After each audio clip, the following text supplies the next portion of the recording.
are back. You're listening to You Would Think, the Philadelphia Flyers podcast. I'm your host, Kyle Collington, and fire Chuck Fletcher. I'm joined today by Kevin Durso. How are you, buddy? Oh, you did really come in firing already, huh? Yeah. I'm all right. I've had an interesting week like you, I'm sure. I mean, different perspectives of it, but I've had an interesting week for sure. Yeah, we were talking about it just before the show, and I'm coming in hot and heavy from the fan side of things. Kevin, we'll talk about it, but he's got some things to say on the media inside knowledge type thing side of things later. Aren't you glad we strayed from the typical summer schedule for this, though? Yeah, this is definitely what we call an emergency episode. You know, even if we didn't have an episode planned, I think we would have broken glass in case of an emergency and gotten a show together tonight. Right, like we planned for something following free agency because we felt like it was going to be something big, it sure wasn't, but it was. It was. That's the thing. It was something big. It just wasn't the something big everybody thought it was going to be. I'm going to start with a quote. Okay. Yep. And this quote is from friend of the show, somebody we've mentioned a number of times, Anthony Sanfilippo from Crossing Broad. This is from an article that he put out that I believe came out Thursday morning. And the big quote, the big kind of headliner quote here. The time has come to end the embarrassment that is Flyers management. Yeah, that was the headline, right? Yeah. Okay. By the way, so it was Thursday morning, afternoon-ish that it came out and I know this because of the fact that Thursday was kind of the day after, like, you had a night to reflect on everything. You had a night to reflect on... It took you a whole night to reflect on all the moves they made, huh? No. Like, hear me out. It was the... Whole night of reflection on Justin Braun and buying out Oscar Lindblom. Look, hold on. Here's what I mean by that. Like, most people in my position, we don't write that as the day goes on. Like, right. We're kind of sitting back watching. So in other words, you knew the first typical of free agency around the league. Now I'm talking about the league collectively. The first 3 hours of free agency is crazy. Yeah. There's just stuff going on all over the place. You don't even have time to look away from one thing and somebody else does something. That's how it works. So you're doing that, and then came 5 o'clock. They had a press conference. The Flyers did. By the way, on day one, $936 million in contracts were handed out. Yeah, I meant to go and find that at some point. Cap Friendly has a day-by-day breakdown. Well, I know. I was a little preoccupied by some other things that day. Yeah. To go worry about how much money was spent around the league, but I knew it was a high number, I'm sure. They had the press conference at 5 o'clock, and then, then you spend the rest of that time kind of going into, like, once you know where they stand and what, like, whether to expect something else or not, you're left with putting it all together, putting all the pieces together, and then going, all right, what's the message I want to send as a writer to the people who are going to read this, the fans, and how do I want to get that message across? Usually, and that's why, like, I sit there and I always call it a night to reflect on it, because I sit there and I have set a few hours to reflect and then come up with the thoughts, put it all together, get it ready, and the next morning everybody gets to see it. And usually, like, if nothing else, I think the hope is that the night of reflection for everybody else aligns with your own reflection much more immediately. And I remember what I wrote, and then went and saw when Anthony put that article out, and there was a lot of similarities. Like, I noticed a lot of things that were similar, and not for nothing, he's in the know about as good as anybody locally, and he's got a ton of respect. Absolutely. So, if I see that the things that I'm thinking align with the things that he's thinking, or some of the stories are the same, then certainly I feel good about what I put out there, because of the fact that, his word is as good as gospel. So if I'm able to put out something similar and we all kind of feel the same way, then it's like the last thing. If Ant San Philly tweets something, it's true. Pretty much, but like the last thing I want to do is see that, like, if I put out some article that freaks out about what happens and has this, like, upset nature to it, like, you should be upset because, and he's trying to talk you off the cliff, then you feel a little like, okay, maybe I overreacted. He did not, like, if he's right. He was right there with you. Right. If he wrote that, then how does everybody else feel? He's sprinting towards the cliff, waving you on. Yeah, pretty much. And by the way, I have a feeling that the entire Philadelphia fan base is quite ready to dive off that cliff, because this week was not a great week. And I do want to talk about something I mentioned before here. Sure. In the day leading up to free agency, we got news that Oskar Lindblom was on waivers for the purpose of an unconditional buyout, and he obviously ended up not getting waived and was bought out. He has since signed a $2.5 million deal, 2 years with the Sharks. So good for him. Congratulations. Good for him is right. Right. So much for the smallest contract you ever sign again, but whatever. But that's the thing, right? This move was made presumably in conjunction with a JVR trade to clear space for Johnny Gaudreau. And if that's what it was, it would have softened the blow. And again, I'm just speaking optically from the outside. We're watching them buy Oskar Lindblom out for very little reason, maybe no reason. Because, I mean, Johnny Gaudreau going out, JVR coming in, reverse that. Johnny Gaudreau coming in, JVR going out. It kind of made sense as the bridge number from the fans' perspective. Well, and let me tell you one thing. I'm going to kind of, on my own side, do the rundown of events and the timeline of everything that affected everything that happened, and everything about Johnny that I found out too as this was going on. I got kind of two separate timelines here. But one thing I will tell you that I didn't include in what I prepped for tonight was that I did hear something about Lindblom being bought out way earlier in the offseason, and it was pulled back for a while. Like, it seemed like for a little while it wasn't going to happen. That maybe, given everything else that they have going on, that maybe one of the things they could actually do was keep him on the roster, put him on waivers straight up, right, knowing no one would claim him at $3 million, and pass him through the minors to get him back to the NHL roster in the event that you had to for LTIR purposes later. So for a little while it was he's going to get bought out. Then it was, well, maybe they don't have to do that because they can save his money that way for a brief moment and then just reapply it. Right. And then it turned out to be like, and I'll get into that later. Sure. How it turned out to be, but it turned out to be. Right. So at the end of the day, Oskar Lindblom gets bought out. The player leaves the roster. The money comes off the cap. It looks like we're clearing money. And then the day comes, and the hour strikes, and no word out of Johnny Gaudreau. Now, we hear that he's not re-signing in Calgary in the days leading up. We hear that he will be testing the market. We know he wants to move closer. It very quickly narrows down to a couple of local teams. I heard that obviously we all know that we assumed the Flyers were in it, or a team, one of the teams on Johnny's list. I'll put it like that. The New Jersey Devils were a team on Johnny's list, the Columbus Blue Jackets, and for a brief moment there was talk about the Islanders, but I'm not sure if an offer was ever made. Lou will deny it, and what am I going to say? So don't you worry. I'll fill you I'll fill you sure. in what I know later. And let you go first. Yeah, absolutely. And it narrows down to these couple of teams, and then we hear word that the Flyers are out. And not only are they out, but pretty much they're just about done for the day. There's really not a whole lot going on in Flyer land, right? We re-signed Justin Braun. Sure. So what are we doing here? Well, there's no direction. It certainly doesn't seem... Thank you. This is if you're watching on our YouTube channel, this is the best... This might be the best graphic we've ever put on. What are the Flyers doing? Because, and I know we're going to get into your breakdown of what you knew when you knew it, but from the outside looking in, from this perspective, I look at a team that a year ago shipped out an offensively minded defenseman and paid 2 picks to do it, to acquire a larger offensive defenseman that they paid more picks to do that. And then this summer, they reacquire a smaller defenseman again, who is offensively minded. Paid him a little bit more, but whatever. I'm not going to nitpick about that.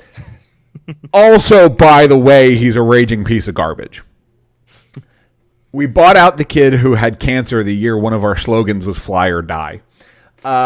We signed, again, noted poor quality human being, and that is putting it about as mildly as I can put it. number 77, who and as mentioned on last week's show, I am not going to speak his name on this show very often. We don't get the kid who wanted to come here because Chuck doesn't want to trade a first-round pick, and because, by the way, we're in this garbage situation and we signed this guy for $5 million over the next 2 seasons. We don't have the cap space to do it, so we have to ship out JVR. And not only do we have to ship out JVR, the whole league knows how we have to ship out JVR, so that Chuck Fletcher is entirely bent over a barrel, and he has to include a first-round pick in any deal for JVR. And not only a first-round pick. Now, we've talked about that 2024 first-round pick from Florida. No, that pick's not good enough. We all know that's going to get traded, but not here. Teams know how desperate Chuck Fletcher is, so they want the Philadelphia Flyers 2023 first, which is very likely a top 5 pick in a draft featuring Connor Bedard and Matvei Michkov. What are we doing here, Kevin? Please enlighten me. Okay, so where do you want me to go here with this? Do you want me to go? I wrote down 3 things that I wanted to cover tonight specifically. Okay. The information that came out from. Okay, we just talked about Anthony Sanfilippo being like the local guy that you can take his word for gospel. It feels like, right? So another guy who's anything that he has to say, we value it incredibly, is Elliotte Friedman. Absolutely. So what he had to say on 32 Thoughts is something I wanted to discuss because there are elements of it that I heard the same things, and there's elements of it that I think there's a little bit not that it's not being said, but I think that he's giving you information that he's being careful with his words. Well, he has to. Of course, absolutely. Fairness, he's aligning, like there's certain things he's aligning with this that I don't like. I'm not saying that they're not true. They're just there's ways that he's right, but he's not completely telling you everything either. Sure. You know what I mean? Sure. Then I have my own, and you kind of already started. He writes what he can confirm. Well, or says on the podcast, like in this. Yes. Then we have the timeline of events of leading up to this point, which you've already kind of started on, but I will gladly repeat. And again, the other section is what I know about what happened with Johnny, which maybe I'll save for the next graphic that we have, which says more about him. Yeah, we'll get into Johnny later. Right, we got to focus on the Flyers than anything. So, let's put it this way. Let me start with this because I'm just going to read off what I wrote down that I got out of the 32 Thoughts thing that Elliot said, and then go from there because then I'll piece together my timeline and we'll kind of go piece it all together. Okay. So Elliotte Friedman on the 32 Thoughts podcast this week says the following things about Johnny Gaudreau to Philadelphia. That there were people in Philadelphia. So this is, I wrote down eight different points. Some of them repeat kind of, but we'll get there. Number one, there were people in Philadelphia who wanted Gaudreau, liked the idea of selling tickets, merchandise, all that type of stuff. But also there was a debate about that the team was 40 points out of a playoff spot last year. And does he alone, taking up all your cap room, solve that problem? And I agree with that on some level. And I already wrote that because I wrote when they said they were going to get aggressive when they hired John Tortorella. It's like, you can't expect Tortorella or signing Johnny Gaudreau to be your savior. It's not going to happen. But it fit the mold of it's what they know. They know aggressive, right? Number two, the Ryan Ellis situation made them think we have to find defensemen. It was a business decision that there were other things that they had to do. Well, we already saw that, right? And I'll get into that more. And it's just interesting hearing that at the same time we're hearing news that they may be looking to shop Provorov, but whatever. Well, we'll get into that. Right. Number three, the Flyers feel that John Tortorella can make a difference, that players have a fresh start. It will be overall better, that they have a couple holes as opposed to plug a couple of holes rather than sign one big free agent. Okay. I get it. Like we just said, it's logical and makes sense. So there's no way Chuck Fletcher's doing it. But it fits with the you can't expect a savior to come walking through the door, you know? Right. If Johnny Gaudreau was Connor McDavid, it's a little more of a conversation. Johnny Gaudreau is a very good hockey player. He is elite in the National Hockey League. He's not Connor McDavid. Right. He's not even like Austin Matthews. He's just not. Right. Okay. Number 4 goes back to Ellis, where the Ellis uncertainty is a huge factor. That's the only thing I wrote down for that part. Number 5, Friedman said he thinks that the Flyers had a lot of players on the market, and because they had such a bad season, they were dealing from a position of weakness. It's not the time to trade, say, a Travis Konechny or Ivan Provorov and expect the best return. He thinks that they said it doesn't make any sense to do that. Okay. I don't hate the logic on that. Okay. Number 6, that they want to see Ivan Provorov under a new coach, which I will double down on because, hold on, that is true. Yeah. And another thing that was mentioned during that part of this discussion is another point that I've made on our show before, that you have one certainty with him and one uncertainty. The uncertainty is they would like to see him play next to Ryan Ellis, and we have no idea when that's going to happen. The certainty is you want to see him play under John Tortorella. Well, that's going to happen. So that's fair. It's fair to want both of those things, by the way. It's just I have no idea when he's playing with Ryan Ellis. I do know when he's going to start playing under John Tortorella. It's going to be in training camp in September, preseason games, regular season on October 13th. Here he comes playing under John Tortorella. We'll see what happens. That will be interesting. Sure. I think John Tortorella is going to have a friggin' field day with Ivan Provorov, by the way, because the kid's willing to go out and die for a blocked shot. Like, let's be honest. Okay, number 7. To move James Van Riemsdyk, they were asked for the 2023 first, which you already brought up. Heard that people did not want the 2024 first that they got from Florida. Okay, important caveat there. And then number 8, that the Flyers looked at the whole picture, the Ellis situation, the trade market being undervalued because they had a bad season and Philly was desperate, and what it would cost to trade JVR, and wondered, was all of that worth it to sign Gaudreau? That's where Elliot leaves you in the 32 Thoughts podcast. Right. Okay. So let's go through the timeline. So last offseason, you start by trading Nolan Patrick and Phil Myers for Ryan Ellis. And I did this on last week's show a little too, but I actually went back and made sure I got all the picks right and all that stuff. So we are actually telling you what this is, you know, and I'm going to put him up on the screen for a second because we're talking about him a lot right now. So you start by getting Ryan Ellis. Huge upgrade on paper. I think we can all agree with that, right? This was the type of defenseman that you wanted to play next to Ivan Provorov, all of that type of stuff, right? Out of all the moves Chuck Fletcher made last summer, this is the one that all of us universally looked at the most positively. Absolutely. Your next move was trading 2 draft picks, 2022 second and a 2022 seventh, with Shane Gostisbehere to clear out $4.5 million in cap space. So, by the way, I just wanted to mention I don't like this graphic because it looks like Chuck's staring into my soul. Well, take a look at our YouTube channel. Yeah, I know. And then you acquire Rasmus Ristolainen for Robert Hagg, a 2021 first at 14th overall, technically 13th, by the way, with Arizona losing their pick, and a 2023 second.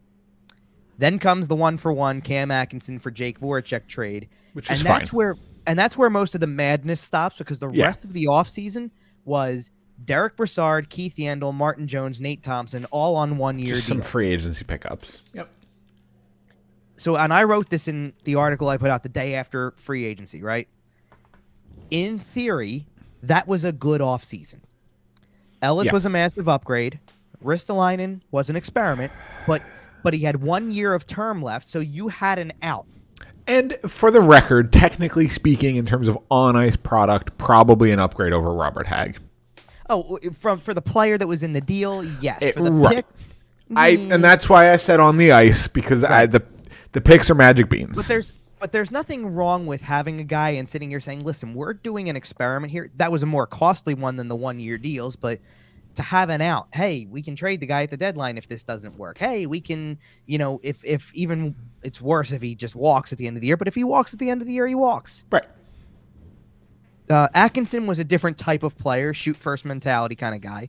We needed Cam Atkinson, and honestly, we'll probably mention him when we talk about Johnny Gaudreau in a little bit too. Yeah, a little, because he had a Twitter moment this week that was kind of a little salt in the wound for you, right? No, not for me. It was a little. Well, I get it. I know. No, because listen, here's the thing.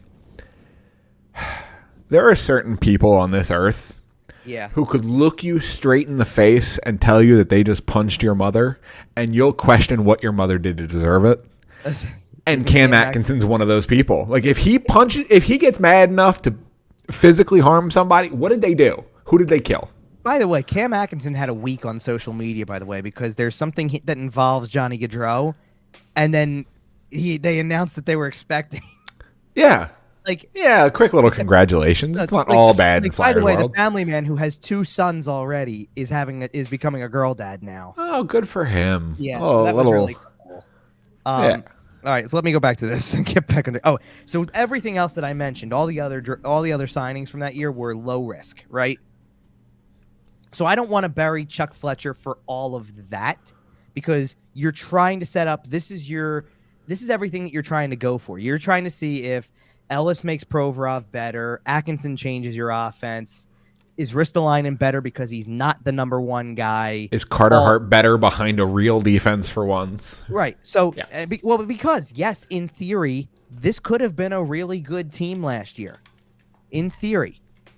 So we talked about that. Right. So let's go to December. When it starts to go off the rails and Sean Couturier's hurt and Kevin Hayes has been out, then in, then out again, and Ryan Ellis has played 4 games and is out now. And we're not, and there's no news on him ever.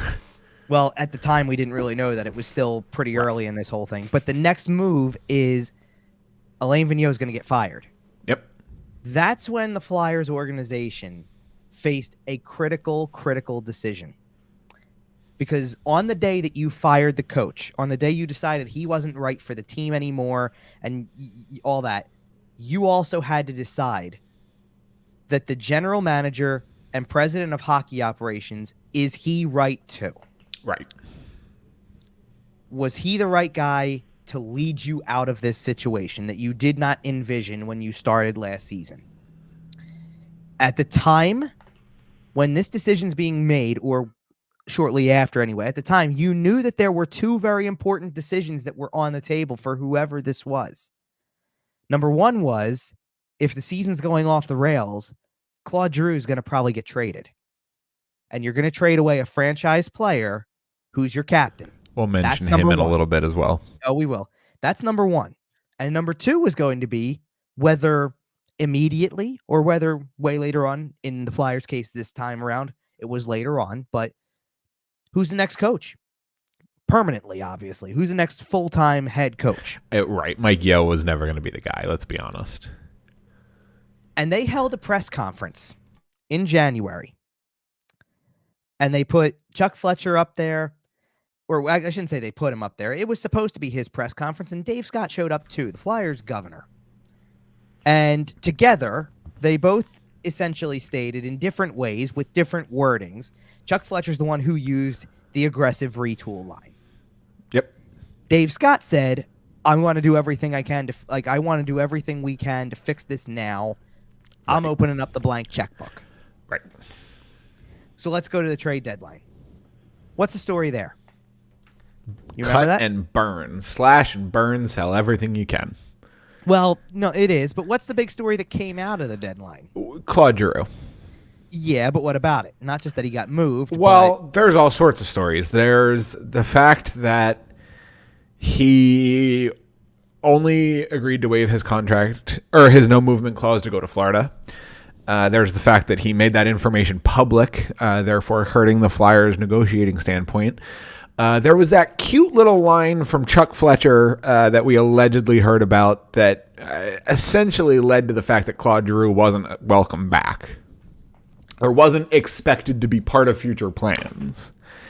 All right, so here's the story that at least as far as I know it, or as far as we've heard the most of, was that all Giroux wanted was a handshake agreement that the door was open when the offseason rolled around. And he Chuck just wouldn't wanted give to it know there was a chance. And he wasn't given that, said, fine, trade me to Florida then. And Fletcher had no leverage and ultimately had to move Yerman Rubtsov and Connor Bunneman and a 2024 fifth-round pick to trade Giroux to get back Owen Tippett, a 2024 first, and a 2023 third. Yep. At the same time, Fletcher made 2 very fine trades involving Brassard and Justin Braun. Gets back 2 2023 picks. That's great. Sure. But he also did something else that sets the tone for this offseason. He re-signed Rasmus Ristolainen to a 5-year deal with a $5.1 million cap hit. The out that you had to either trade him with 1 year of term left, which at that point in time is what, 2 months, and or let him walk at the end of the year. The out is gone. You had a chance, and now you're locked into yet another long-term deal. Yep. Now we're into the offseason. Aggressive retool, right? The first move is very much an aggressive move. It's Sure. It's an aggressive blank check move because there is no salary cap for your coach. So Right. they go out and they hire John Tortorella, well-established, known to be tough and demanding, but protective of his players, and known for a specific style. All right. That fits the narrative, right? Oh yeah, in a world where the Flyers are good, John Tortorella would be an entertaining as hell Philadelphia Flyers coach. He would be a fantastic choice for this city if the Flyers were good. The problem is that they're not. Then we get to draft weekend, and last Friday, they trade for Tony DeAngelo. The cost is a 2022 fourth, a 2023 third, and a 2024 second. Yep. He then signs a 2-year deal with a $5 million cap hit. Again, whether you like the guy or not, he had 54 points last season and fits the narrative of this aggressive retool thing. Right. And this is where you were starting to go at the top of the show. Then comes the buyout of Oscar Lindblom. You start that process. This is a business decision. Everybody loves the guy. Yep. But they needed the money and what they wanted to try to do, and what they were going to get out of that in particular was more than they actually were going to pay him if he stayed on the roster. They actually got $3.33 million. Right, because he's under 25 and you buy him out for it's a whole little cap thing. So they do it. That left one move to free up the space that they wanted. Yep. They were shopping James Van Riemsdyk, and the price was too high for them at the time. And they've been shopping him for 18 months I'm at this sure. point. Now, to kind of go back to what you were already talking about and what I mentioned with the 32 Thoughts pod that Elliot said, if the pick that everybody wanted was the 2023 first, the Flyers are right for holding on to it. But that doesn't absolve you from the contracts that you signed to lead up to this point that take up all of your cap space. Right. You're paying Rasmus Ristolainen and Tony DeAngelo a combined $10.1 million toward the cap to price yourself out of signing everyone else except for bringing back Justin Braun and handing out a 4-year deal with a modified no-trade clause to Nick Delorier. And, to do that, that's not exactly aggressive. No. It's aggressively something. But here's the thing. You're allowed to go over the cap in the summer. Mm-hmm. If you keep it in your shorts for 2 weeks and don't sign the jerk-off from Carolina, you have the room to make this move. You can move JVR when the right deal comes along. You're not under a whole lot of pressure. You don't, maybe you still buy out Lindblom. I know you mentioned that was something they've been talking about for months. There's $8 million right there. Well, and that what you're saying is exactly what one of the things I put out there later or said on the radio or whatever, which is you worked backwards. Right, you don't work backwards in this case, because if you work backwards and go, well, gee, you know what? We'll get this guy now, and that's going to price us out of this guy technically, but the last thing you want to do is outprice yourself for everybody else because of one move you made that I don't want to say could have waited, but you could have addressed the need after the fact. I get it. There's a good chance that DeAngelo is not available beyond the draft weekend. But sure, you go get Brent. If you want to get real aggressive, you get Brent Burns. That's who Carolina got to replace him. We're going to get into all those teams too. But that was the problem for me. They came out and they've said for 6 months that this was going to be aggressive. They said they lacked high-end talent, and this was a chance to sign high-end talent. Sure. And don't get me wrong, you have a lot of holes left to fill. And rightfully so, when you try to get the prize of free agency, there are plenty of other teams out there that want what you want and are trying to do what you're trying to do. This particular high-end talent player wanted to play for you. Right. He signed for 9.8 in Columbus. Could you have gotten him for 9 flat? I don't know about that. What I kept coming back to. Okay, you want to know what I kept coming back to? No, do you want to know what I kept coming back to? And I'll kind of go into this a little bit when we get to the Johnny stuff a little bit. Yeah. But he turned down, and I think Calgary went higher later, but he turned down 9.5, and I think he would have done 9.5 in Philly. I believe I heard that Calgary went into 10. They tried. They went above 10, but I think at that point he had already kind of. They pushed it so far to the limit that it's not even funny, and they absolutely, without question, did their absolute best to keep him. Yeah? Well, yeah. No, they did. Believe me, I don't think they wanted to go to 10, and they went to 10 to try to keep him. Yeah, but they didn't go to 10 until the last minute. If they had gone to 10 by in that point, May, they might have gotten him. I don't know. It's interesting. I'm just saying, But, okay. This guy wanted to play for your team, and you didn't find. Not only did you not find a way to make it happen, but the approach all of a sudden got passive and reversed course. Insert Happy Gilmore. You blew it. I'm sorry. It's Billy Madison. You're Billy Madison. I'm sorry.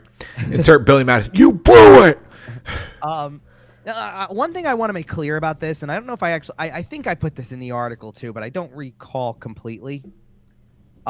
This isn't about Johnny Gaudreau. Like, we could be saying this about any big name, high skill free agent that happened. Like, it just happened to be Gaudreau on the market. It just happened to be Gaudreau wanted to play in Philadelphia.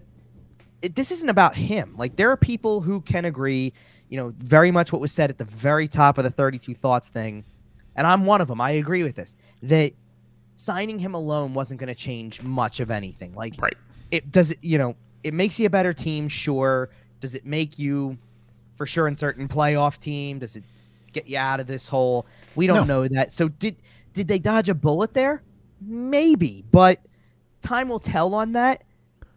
But there's the thing for me was from the earliest points of this offseason, I believed Johnny Gaudreau would become a Flyer.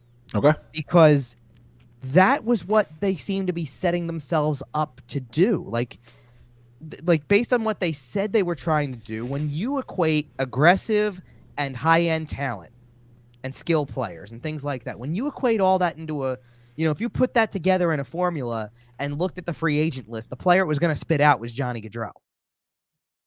That's what it turns out to be. It's a 100-point player who was born in your backyard and grew up loving the Flyers. Hello. Right. So rather than doing that, rather than getting a guy like that, they said aggressive retool for 6 months and came away from the offseason with Tony DeAngelo, Nick Delorier, and essentially, and I'm not even including Justin Braun because he was on the roster last year, so they've run the rest of it back. God, I hate this team. And I sit there and go, that's it? That's aggressive? I don't care who the coach is. You're supposed to win with a roster that's built like that?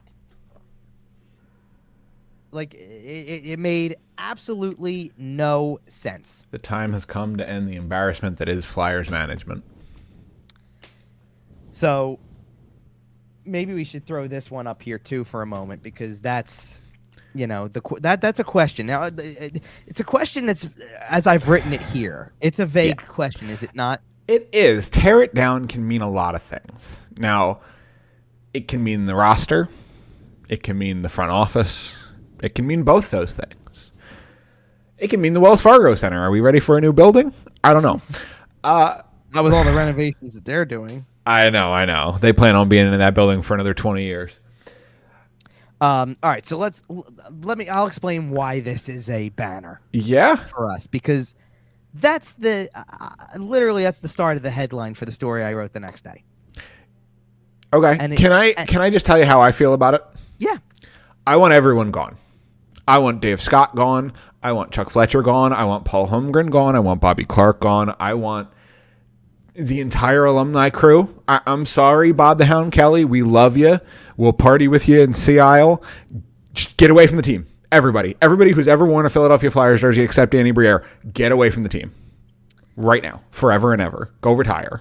I don't wish firing upon people, but I also know that the people I'm talking about are probably multimillionaires who have at very minimum had 6 or 7 figure salaries for 20 or 30 years. So I don't really feel bad wishing the loss of their job upon them. And I want all of them to be fired. We can find another Comcast fan or another Flyers fan at Comcast who can sit in Dave Scott's team or Dave Scott's seat and actually be a representation of what this team needs. Bad. It has been awful. And things were bad before that, and there were symptoms of this, but it's been awful since the second Ed Snyder died. So here's the thing for me. There are a couple things that you're saying that I do think are a little extreme. You're not off base. Who, me? No. You're not off base with a lot of it, to be honest. I don't think you need to rope the alumni that already shake hands with people on a regular basis and just make appearances into this. I don't want to look down and see the old guard anymore. But that's what I think this team needs. It's a culture change. And that means, at least for the moment, completely, entirely, wholly sanitize yourself from the Broad Street bullies. I don't want Bernie Perrant to be able to walk into the Wells Fargo Center with a ticket. No offense, Bernie, I love you. But this team needs something drastically different. This team is very clearly rotten to the core. The entire tree is dead.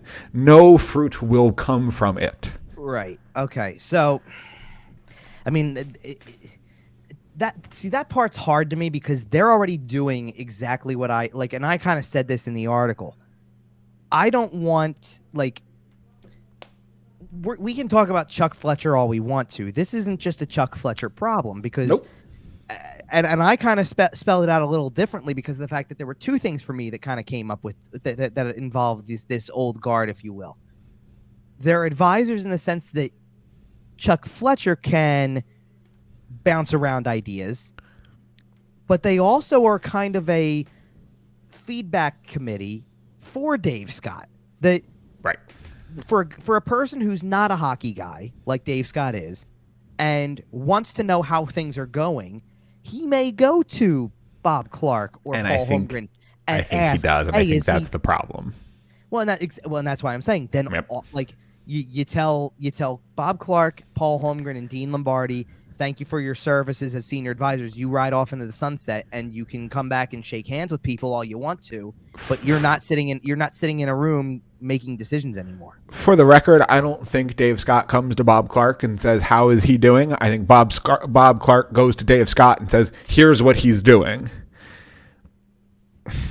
And there's a distinct difference there. I don't think Bob Clark ever truly handed over the keys to the general manager's office. I don't know if anybody ever handed over the keys to anything. I think they all have their hands on the keys. You know what I mean? That's why every single person who ever wore a jersey for this team needs to leave. Here's the thing about this, okay? If you've got you've got a bunch of voices in there right now that I don't think any of them know what direction they want to go. For all I know, Chuck Fletcher's in there trying to do the right thing and getting overruled. You know what I mean? If he's picking his battles, he's not picking the right ones. Right, but what I'm saying is that I don't want... He is the general manager and president of hockey operations. Now, I'm still critical of what he's doing, but if he's not the one who's making the final call on what the direction of the franchise is, then you got a problem. So what you're saying is Chuck Fletcher's either a yes man or a buffoon. Well, I think that the whole operation is incompetent. Yeah. Because to me, you're just bouncing around ideas, and we're throwing it at the wall and seeing what sticks. Well, and you can't do that on the fly in the National Hockey League. That's not even the biggest problem. They did everything around.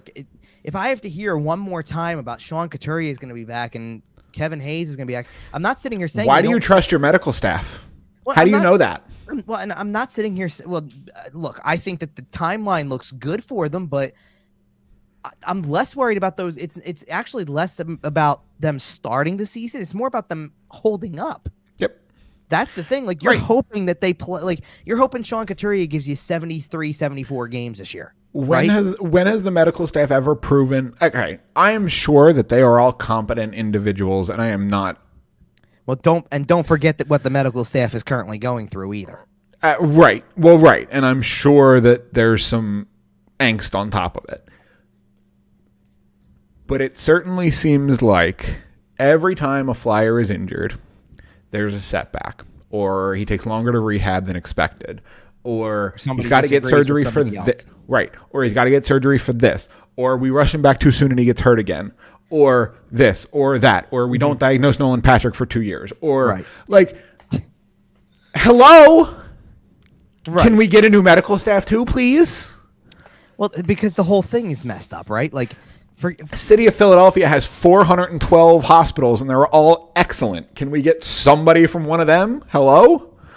So, you're not wrong. You're not wrong. But, so here's, I just don't know how you can move forward with any of them. Like, one of anybody. Like I said, the only guy who I keep coming back to that I sit there and say, you know what, it's not really fair to throw it all on his Danny Briere. Well, yeah, because I actually had to go back and look it up. He was officially hired at the end of February. I know, he gets an absolute pass. So it's been what? He hadn't even been officially an general manager. He hasn't officially been an assistant GM for more than 5 months yet. Assistant to the GM. Well, yeah, but it's pretty much assistant GM. Okay, so in 6 months, we're not going to, but we should see Daniel Briere as the GM and John Tortorella as the head coach somehow. Actually, no, I don't think so. Like, you know what they really need to do? And there's two things. Fire everybody? Well, yes, but like, here's the thing. There's two things they need to do when it comes to whatever they want to do to make the direction go the right way. You need to get somebody in here first and foremost, and I don't want to name names or go there yet. Because there's not, I don't know, like, I know what I'd like them to try to do, or who, like, you have to look at current general managers today and say, like, I'd like for them to have a guy like this. You know, that's what I'll do for you in a second. But the first thing you need to do is get somebody in here who knows what he wants to do and then puts people around him who are in agreement. Not people who are around him just saying yes to everything. You don't want people who think the same way. Right. You need people who collectively all understand building and constructing an NHL team today. The word you're looking for is cohesive. Well, yeah, you want a cohesive unit, but you don't want – the last thing you want is something from 20 – you need like the method 20 years ago. The method 20 years ago will not work. End of story, end of conversation. The type of general manager that I would think you want, and one great example just got promoted, by the way. Okay. I'm thinking of an example myself, so I'm curious who your example is. I'd like to hear your example because I have like 3 others if you take this one. So, okay. Well, my general my selection here is Don Waddell. That's an interesting one, and yes, because he did follow the front office in Carolina is all heading in the same direction. They are on one singular mission with one singular plan to do the best they can do to go win the Stanley Cup. Right. And every year they do that, and every year they do a spectacular job. So, okay, so that was not one of the names I was thinking of. But fair enough. But that's because what I did is I grabbed every recent assistant that moved to become a general manager. So the most recent example of that, by the way, is for the now defending Stanley Cup champion Colorado Avalanche, who just moved Joe Sakic to just president of hockey ops, and their general manager is Chris McFarland, who was their assistant for their general manager is Joe Sakic. He just didn't want to do quite as much work. It doesn't matter. They managed to retain a guy like McFarland before somebody else came in and said, "Hey, you know what? Your assistant's probably doing a really good job. Right. We should get him." Right. I think of when Steve Yzerman decided to leave Tampa and Julien Brise was right behind. It's the upbringing, is it not? Like, hey, I learned from Sakic. I learned from Yzerman. Think about for the New York Rangers. Chris Drury was the guy in training for a long time, and he stays. And he becomes a general manager, and he's a finalist for the Exec of the Year award, right? All that stuff. Another good example, previously with Columbus, but now with Florida, Bill Zito. Yep. Another guy who goes through the ranks, learns a lot, and then he's ready for the job. I know a while ago, so it's been a while since I followed the NFL, but a while ago, coaching trees were a big thing. And who came out of the Bill Parcells coaching tree and who came out of the blah, blah, blah coaching tree. And I'd be curious to see kind of where the genesis is at in the NHL. You know, I'd like to see what guys kind of spawned the most future head coaches. Yeah, that's an interesting Yeah. one. That's a good point. Maybe we'll do that over the summer at some point. Yeah, maybe. That's a fun one. Show.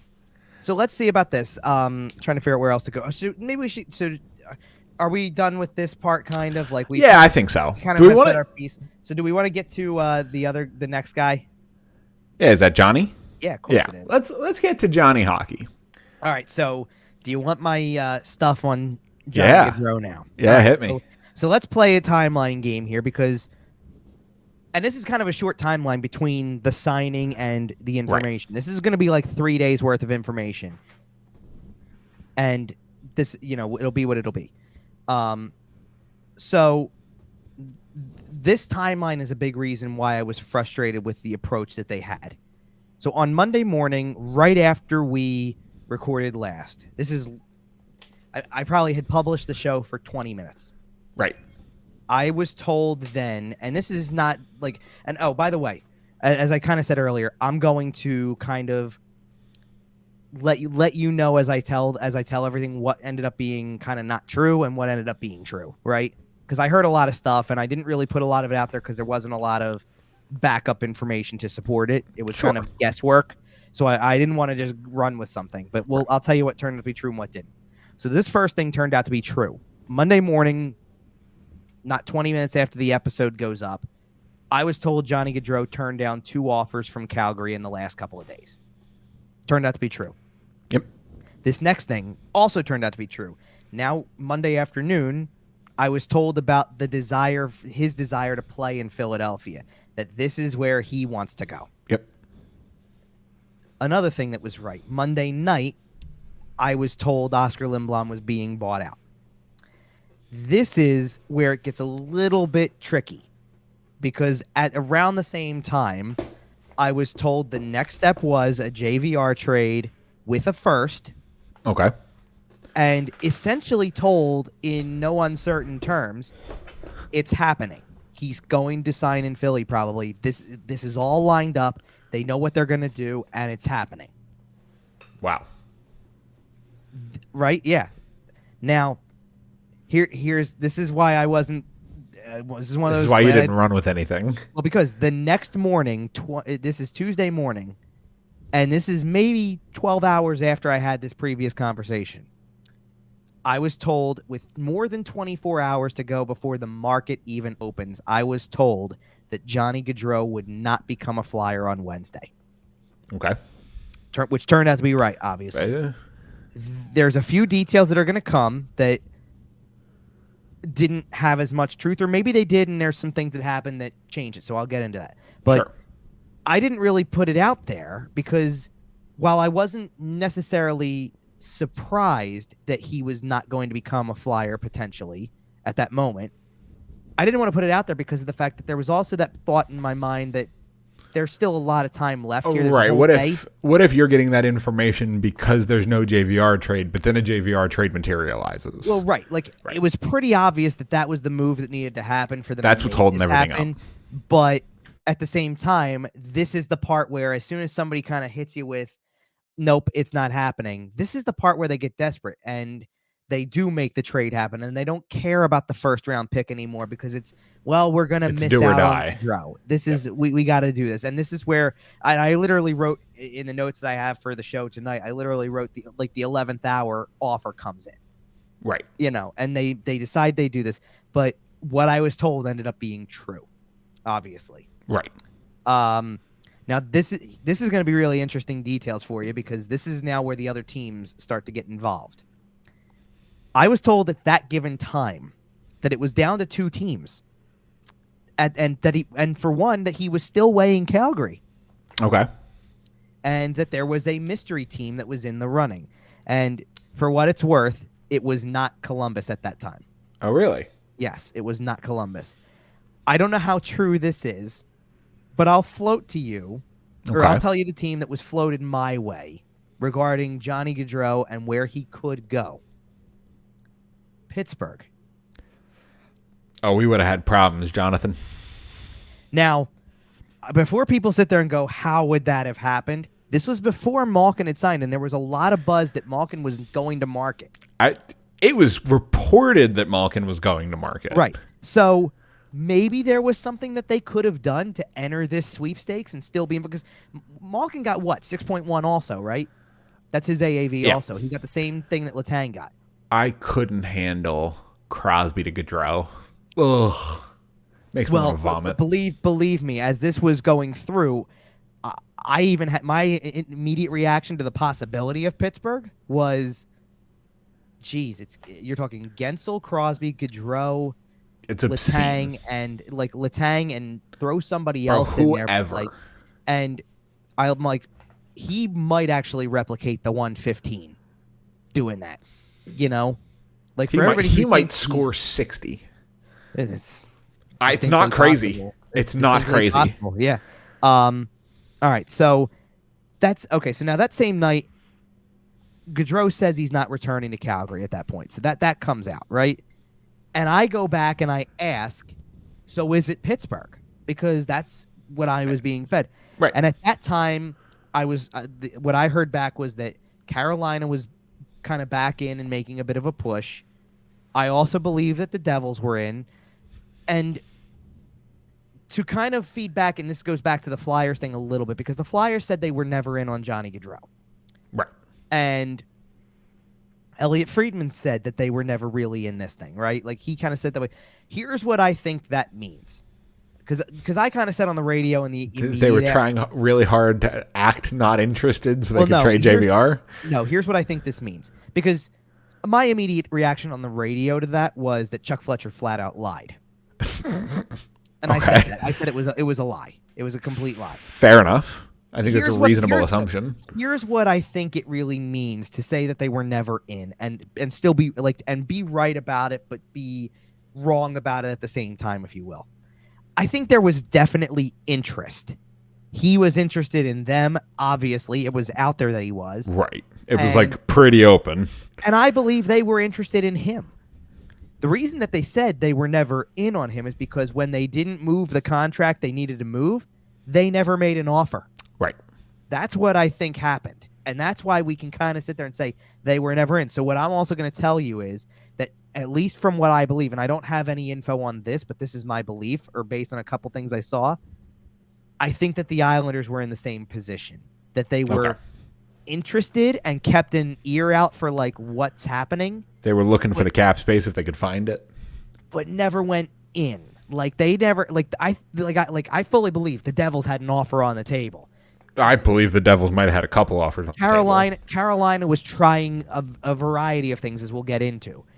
Obviously, Columbus got in on it later, but I believe that's why we're hearing the Flyers were not in, because they never put a formal offer out there. And I think the Islanders did the same thing. I don't think there was ever a formal, we can go here, right? That's fair. Now, the Columbus, though, was a complete and total dark horse. Never mentioned at any point during conversations I had about this. Never speculated at any point. Completely out of the blue. This was the place. It was out of the blue, huh? Yeah, I guess I didn't mean the pun there, but whatever.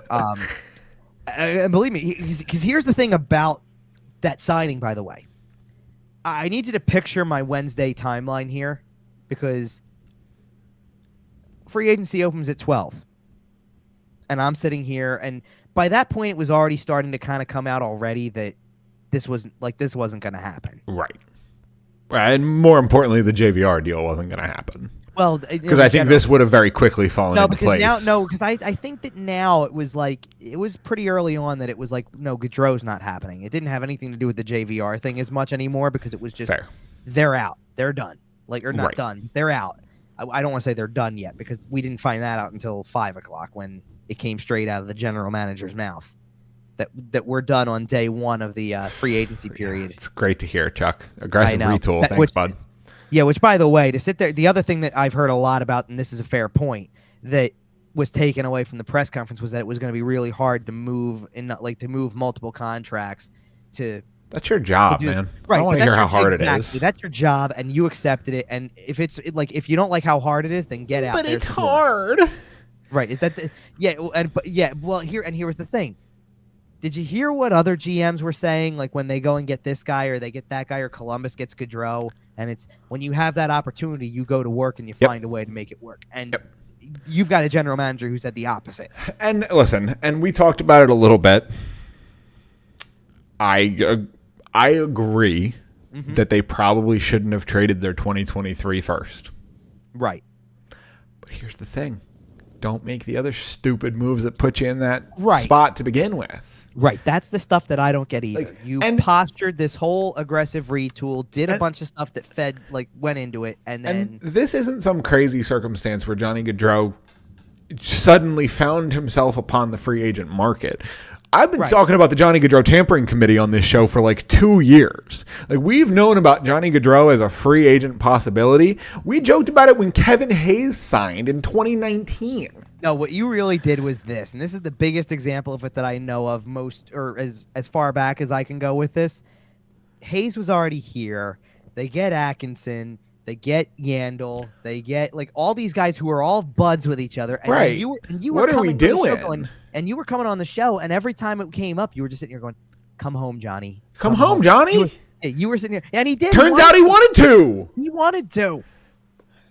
All right. So if Johnny ever writes an autobiography, please tell me how cheap you would have signed in Philly for. Please tell me. Oh, that would be funny. Tell me you would have signed for 7, so I can just be even more angry at Chuck Fletcher. So let's get back to where I was at with what I was saying before. Okay, so everything happens at that point, and it's 5 o'clock, and they have the press conference, and they say we're done. Okay, that's my cue, doing strictly Flyer stuff. My work is done. Right, your day's over. I have to write an article on this is what they did today, and they're done. Here's what they did and didn't do. Well, here's what they didn't do. Here's what they said they were going to do. Here's what they ultimately did. Here's how none of it makes sense. Blah, Here blah. is the exact place on my ass that Chuck can kiss. Yeah. That's more for you to say than me. But so my work is done. I go out, I'm out to dinner that night because I got all the time in the world now. There's no signings that are going to break on my end. The GM came out and said they're done. Right. And it was not long after I sat down for dinner that night that the store that Johnny's destination was out there. That it was Columbus. And there's an element to me that's interesting about that, by the way. Before you get into this, the contract, by the way, is 7 years, 9.75 per. Johnny Gaudreau is going to be an even wealthier man than he already is. All right, go ahead. I saw it rounded up to 9.8, which Cap Friendly has it as 68.25, 975 a year. So because they get super technical about it. I think it was Friedman's tweet was 9.8. 9.8. But it was probably 975 is what the real number is. Yes. Right. So I see that and I kind of just, it's not push it out of my mind, but it's okay, but do you notice what time that happened? There's a lot of guys, even big ones, who within an hour and a half or 2 hours of free agency make their call, right? Right, and they definitely wait until noon to start talking with teams about contracts. Wink. Well, sure, but there's no conversation beforehand. None. But do you see where I'm going with this? Yes. He waited. Yep. He waited all day, as in, please tell me there's a chance. I believe I heard Elliot Friedman mention that around 3 o'clock there was still an offer from the Devils on the table. I believe that. I believe that he was weighing plenty of stuff as the afternoon went on, and in the back of his mind going, all right, when's Philly getting here? If the phone rings and Chuck Fletcher's name pops up, he's answering it with tears in his eyes because he's so happy. Come on, Chuck. Make the call, buddy. So let's do something else for a minute here, and I'm going to try to see here if I can bounce to it. Yeah, I can do this here. So I want to go to this because this is important. We're going to take the banner off the screen here. Okay. For a minute, and we're going to go and look at something that I put together because one thing we need to talk about was because Johnny Gaudreau went local in some capacity. He went not too far from home, He went a short 45-minute ride away from home Bingo. if you take a plane flight. Like it's quick. It's not complicated here. And if you really want to drive it, it's about 7 hours. I've done it a couple times. And actually, he didn't just do that because yes, Columbus is the 45-minute flight. Columbus also gets to play in Philadelphia 3-4 times a year, New Jersey, New York, New York's 3-4 times a year, Washington 3-4 times a year. Right. His family can see him probably close to 20 times this year and never have to drive for more than 90 minutes. Bingo. All right. So that means that Johnny Gaudreau landed in the Metropolitan Division. He sure did. There are plenty of others who did this week too. Yeah. So can we take the Flyers off season and kind of do some comparisons? Because this is pretty. Please, for the love of God. By the way, I was prepping this graphic this afternoon and had to revise it before the show tonight because another move was made by another divisional team. So let's get into all of it, I guess. Yeah, absolutely. This is really big. So look at these lists. Okay.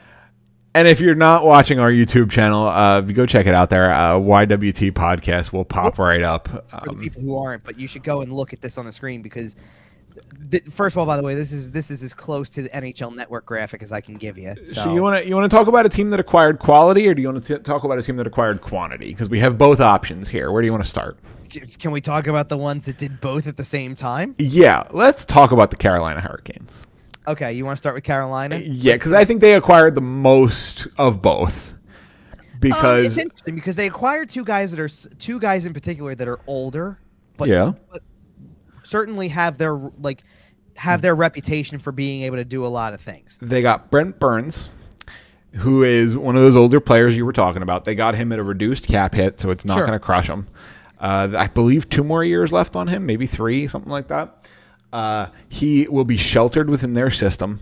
They'll probably be playing him with Jacob Slavin, possibly the best pure defenseman in the world. Right. And if that's the case, Brent Burns can do whatever he wants. We all know he used to be a forward. Right. Jacob Slavin can handle the back end. Don't worry about it. They also acquired Max Pacioretty and Dylan Coughlin. I'll throw him in here too. For free. Lane Peterson came over in the Burns deal too, so that's okay. That's why that's on there too. But Pacioretty and Coughlin specifically because of the price they paid for him, which by the way was nothing. Future considerations, which very rarely turns into much. And I mean, I mentioned Don Waddell earlier in the show. He has had a fantastic little offseason. Can we mention the part where Andre Kasha is the only free agent signing that they made? The rest were all trades. Yep. Yeah. And Andre Kasha is going to be... okay, so another name on this list signed with the New York Rangers, Vincent Trochek, leaving Carolina. I think Andre Kasha is going to slip into that role very, very well. I think there's a chance that Pacioretty does even. That's fair. And that's fair. That's more the move that I align with. That Kasha. If you trade them out for one, and then you've still added Andre Kasha, right? Well, and Andre Kasha, the only thing that he has to do more than anything is stay healthy. And you traded one offensive defenseman for another. I mean, it's arguable at this point in time whether 77 and Brent Burns is. It's probably a bit of a downgrade on the ice, quite frankly. Yeah, I think they gave up less to get Burns, though. And got Mac plenty for D'Angelo. They got 3 picks in return that they're going to be seeing the fruits of for 3 more seasons, whether they keep them or trade them.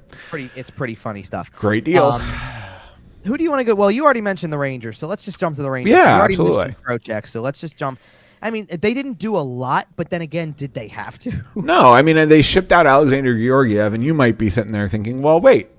Who's going to play behind Shesterkin then? Well, they picked up Louis Domingue and Yaroslav Halak, who will be their choice. A supremely competent 1B and 1C, especially because there's only going to be about 25 games to play for whoever ends up in that backup spot.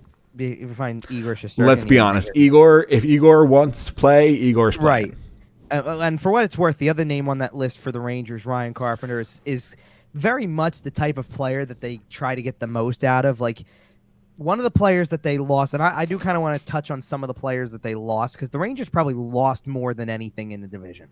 Like, they had a lot of free agents that they weren't able to keep. Like, we knew that Strohm was going to be tough, Ryan Strohm, that is. Right. And we knew that Kopp was going to be tough. And Vetrano was another one. He left too. Man, Kopp in Detroit, by the way, that's a sneaky, really good signing for Steve Yzerman.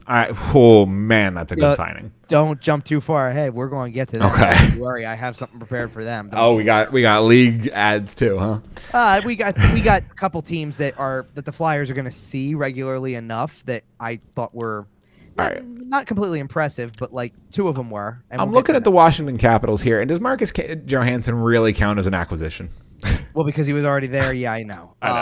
No, but the other two I was really actually impressed with. I think, first of all, that if you're going to sub out a goaltender, I'm not trying to sit here and say that Kemper is the greatest goaltender in the league by any stretch, but when you decide that you're going to move both goaltenders in some capacity, then getting Darcy Kemper, who just won a Stanley Cup, is not bad. Capitals will make the playoffs this year. Well, I don't know if I ever put them out of the playoffs, to be honest. Man, but look at this division. Right. Look at this division. And then then look at the Atlantic. I know. The playoffs in the East are going to be ridiculous. The race for the playoffs this year is going to be ridiculous. And then the first two rounds are going to be ridiculous. I can't wait. And by the way, so I already mentioned Kemper. Dylan Strom's another one, by the way. I thought was a good value acquisition for Washington, honestly. Yeah, but the signing I'm excited most there is Connor Brown. Well, they got him in a trade. And the acquisition there. Yeah, the acquisition. It's an interesting one. I do think that he's got a role that he can play. So I understood it. I'm not like I get it for sure. He's gonna be a problem on that team. He's gonna be Brad Marchand-esque. Maybe not points production wise, but man, he's going to be annoying. So really quickly before all right. So which one do we want to do next? Do we want to do the Devils next because that's the longest list that's left, or do we want to try to wipe out the three teams that? Let's wipe out the quick ones here. The Islanders have only acquired Alexander Romanov, who they got at the draft. Now I do want to say something about them because that's an interesting one to me. Not necessarily for the player, but what's interesting to me is that they have every reason to run it back because it was a weird year, and they're not going to start by playing their first whatever on the 15 games on the road or whatever. And they've already kind of made their bet that the coaching change was going to be enough. Well, I would love to see without all that travel and without certain guys being all over, I'd love to know what that means for Barzal and Lee and Beauvillier and Nelson and all these guys who we know are good players that just didn't seem to put it together completely last season. Sure. I think that I don't want to put them in the playoffs because it's going to be a tough playoff year for pretty much everybody else in this division. Well, and you got to see what their goaltending looks like. Yeah, but they've got Sorokin, who's pretty darn good, and I do like him. So yeah, they're not playing behind a Barry Trotz system anymore. I mean, I know it'll be similar. I know it's a lot of this. But they've got defensemen. That's when fair. You get they've got guys. Don't get me wrong. They've got guys. Kevin Durso, 2022. Well, no. Pellick and Polak and I know. And you throw in, Dobson keeps coming up and coming up in the rank. He's rising faster. Yeah, Noah Dobson's going to be a good little player for sure. For sure. So I already like their forward group. I think they've got three really solid guys on the back end, and then whatever else they can try to do. Actually, three, and I wonder how Romanov fits in there. I think there's a chance he gets into their top six, and if he does, I think he'll have... For sure, I think he's in their top six. I almost wonder if he does well enough, if they would ever move him top four, because I know that he was a highly touted prospect in Montreal. That's fair. So I wonder what they decide to do, how they decide to use him. Yeah, we'll see how that works for them. We talked about the Johnny Gaudreau acquisition for the Columbus Blue Jackets. The other pickup there is interesting. Eric Goodbranson. It's defensive depth, and I'm not trying to say defensive depth in the sense that not a guy who you hope you never have to use because he's like a 7. No, this is a guy who's third pairing material. Sure, easily, and maybe even number 4, and you throw him on your second pairing when you need somebody in a pinch. Yeah, and I heard via Elliot Friedman 32 Thoughts podcast, somebody we mentioned quite a lot in this show, is the fact that those acquisitions, Johnny Gaudreau, Eric Goodbranson, are also messages to Patrick Laine, essentially. Sure. And they're a notification that the team wants to win, and we all know Patrick Laine wants to win. And well, and think about some of the other guys they have that've kind of withstood all of the changes that were made, and that you still have goaltending because you do have Merzlikins. Yeah. So you have goaltending. Well, they have both, don't they? Didn't they re-sign Korpisalo too? Yes. So they have both. Werenski's still the horse on the blue line. He's a monster. He's the big one there, and they've got some other guys who can certainly help there in addition to Goodbranson. And then at forward, Jake Voracek makes a whole hell of a lot more sense when you've got a Gaudreau and a Laine nearby. You want the guy who knows how to set up guys at that point. Feed those guys as many passes as you want. Think about that though for a second. Gaudreau, Laine, and Voracek for sure on a top power play. Oh yeah. Jake Voracek will be running the show there. Werenski. He's got multiple options. And Werenski on the blue line. That's going to be a tough unit to play against. I don't care who you are. See where we're going now? That's going to exactly. Okay, so I don't think Columbus is necessarily a playoff team just because the division is so tough. New York and Carolina are probably locked in. Pittsburgh re-signing having the whole big three coming back probably puts them into. It's interesting because I wrote out what they did acquisition wise, and it's up until this afternoon it was just Jan Ruda, which is a good acquisition. Don't get me wrong; he played on Tampa for the last couple of years, so obviously, but now you add in Jeff Petrie. By the way, I think that the underrated part of that list is the last name, Ryan Poehling. Yeah, Ryan Poehling is 100% scoring 30 goals this year. Right, he's that guy. No, but exactly. He's the guy who all of a sudden you're going to watch his numbers take off because he's got it in him. And you're going to put him next to Sid or whatever because he's got I don't know the if you're speed. going to put him next to Sid because of the fact that because you're going to stick with the Gensel, You're Crosby, Rust line probably, and then Malkin will be on the second with. But he might play with Malkin. He might play with Malkin. He could also. I mean, honestly, would it be the worst thing in the world if he was playing with Jeff Carter? No. He could still score. I know, but I think in the top 6, he will be a problem. Well, in general, yeah. He will be a damaging player to play against. And then we got to get to the last team because this is not this. The last team we got to get to is very much in the same boat as Columbus. I don't know if they're going to make the playoffs, but they're better right now than they were at the end of last season. Yeah, and of the names you have listed here, Carolina's acquired 5 guys, and 4 of them were in trade, and 1 was in free agency. This is pretty darn. By the way, this is pretty darn close on New Jersey's side because 3 of these are trade. Well, right, but 4 of those players were acquired in 2 trades, so it was 2 trades and a signing. The most active team so far in this division has been the New Jersey Devils in terms of number of events. Sure, we work from I don't want to say the bottom up, but close to because Vitek Vanacek is going to be a phenomenal pickup for them.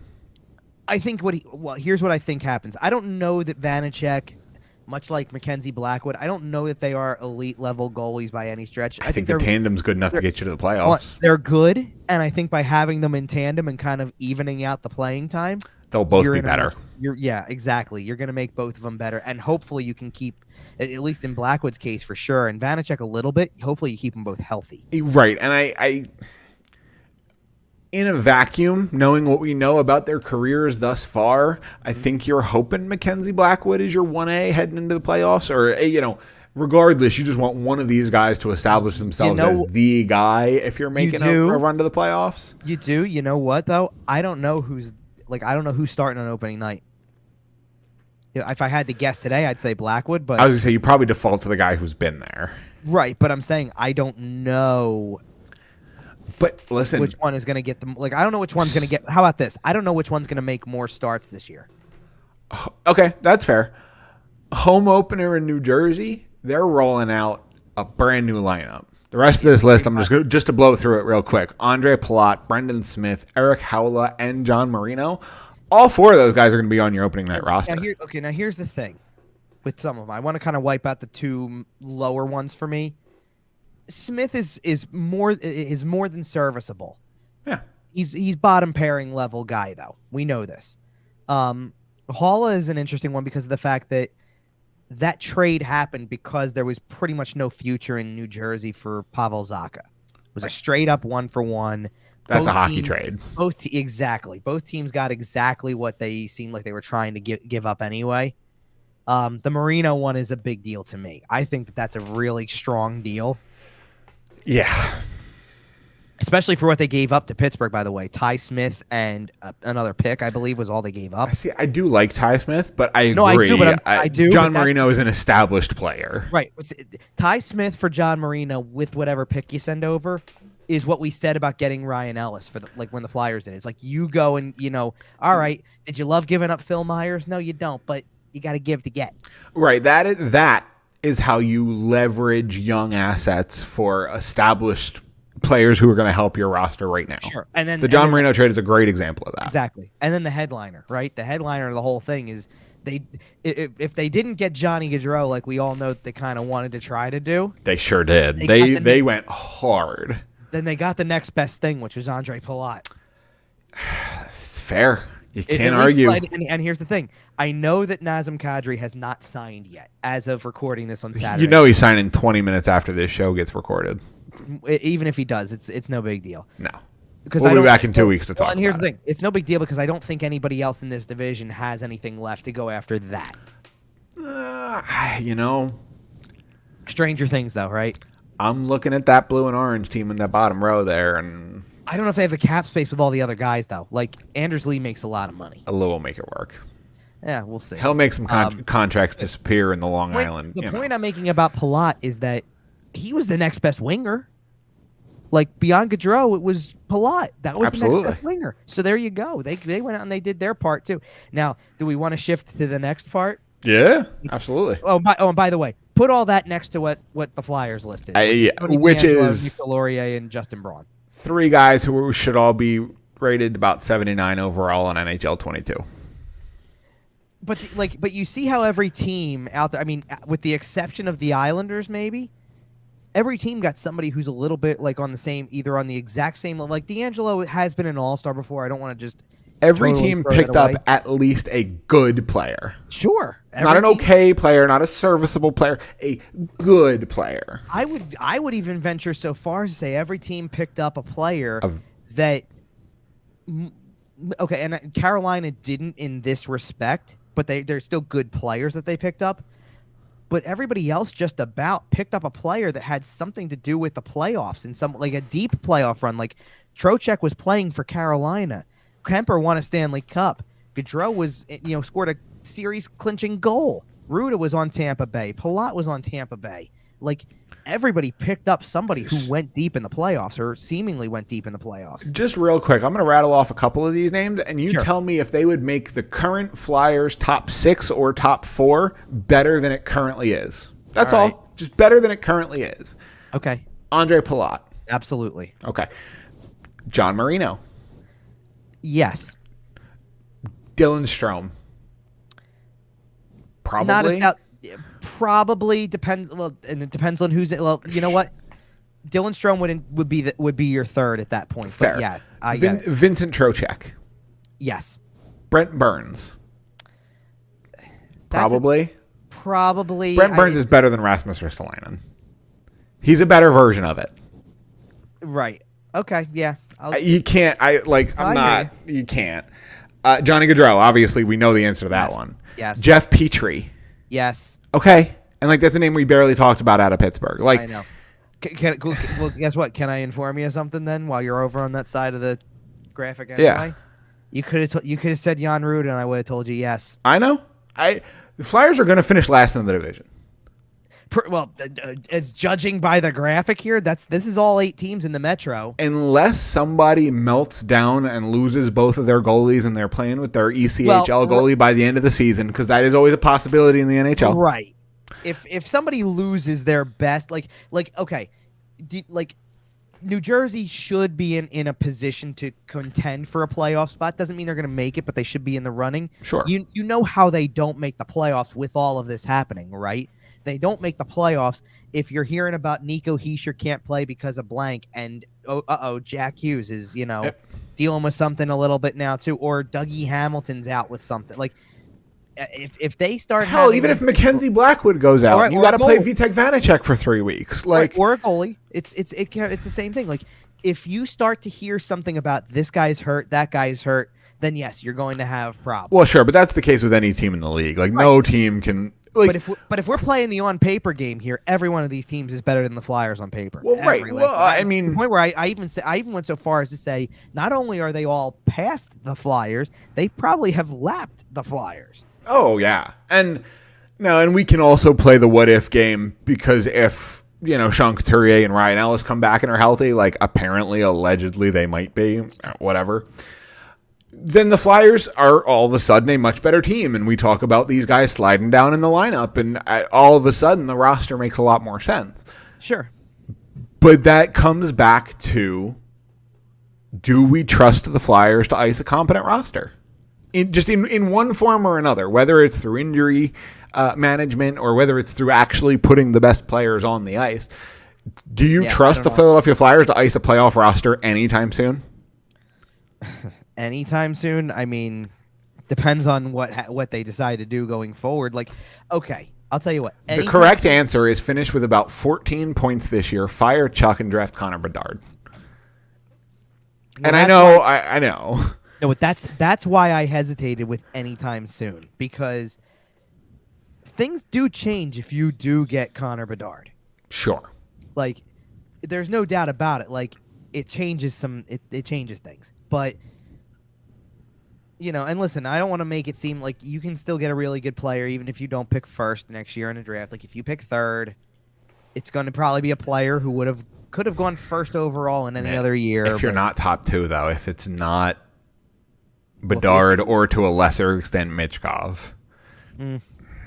Yeah, and obviously there's still another year of Michkov to look at, but we all kind of know Connor Bedard's the guy. But because Bedard, unlike anybody else, even this year when it was Shane Wright or whomever, like Shane Wright fell to fourth. Why? Because he didn't play for 2 years. Well, yes, but I know. But like what I'm saying is that because it wasn't that clear cut. Like right. Right.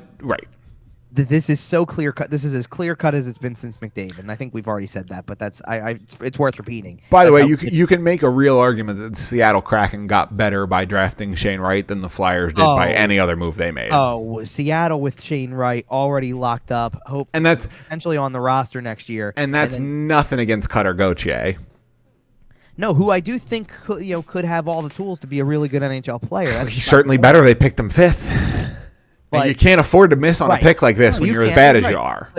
But Shane Wright with Matty Beniers, with you name it, with the rest of these guys, like I can't wait for Dave Haxtell to healthy scratch both of them for a game in November. I can't wait. It's going to be great. I can't wait for them to have all those players be a little bit more of an exciting watch, and then remember that they have Martin Jones in goal. Oh God. You know what? Well, that's not the only guy they have. We should be clear. Martin Jones is like he's going to back up again because they do still have Grubauer. Right, and Philip Grubauer is a solid goalie. So. And Grubauer probably, of course, he is, because Grubauer probably won them a few games last year. Absolutely. All right, can we get into to kind of start to put the finishing touches on this? Can Please. we get to a couple of other teams that I think had really good days? Pulling back the curtain a little bit, we are recording this on Saturday night, a little bit of a weird time slot for us, but we're very tired. Now, here's the thing, okay? I know Buffalo doesn't have anything significant on this list. What I'm trying to do is just give a comparison. Like, that's a team that held their course.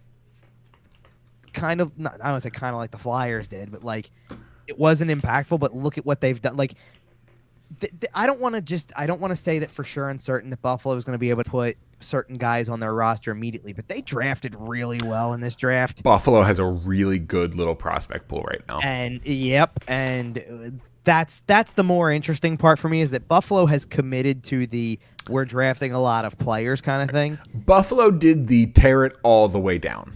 I'm talking almost 10 years ago at this point to try to draft Connor McDavid. And think about it for a second, okay?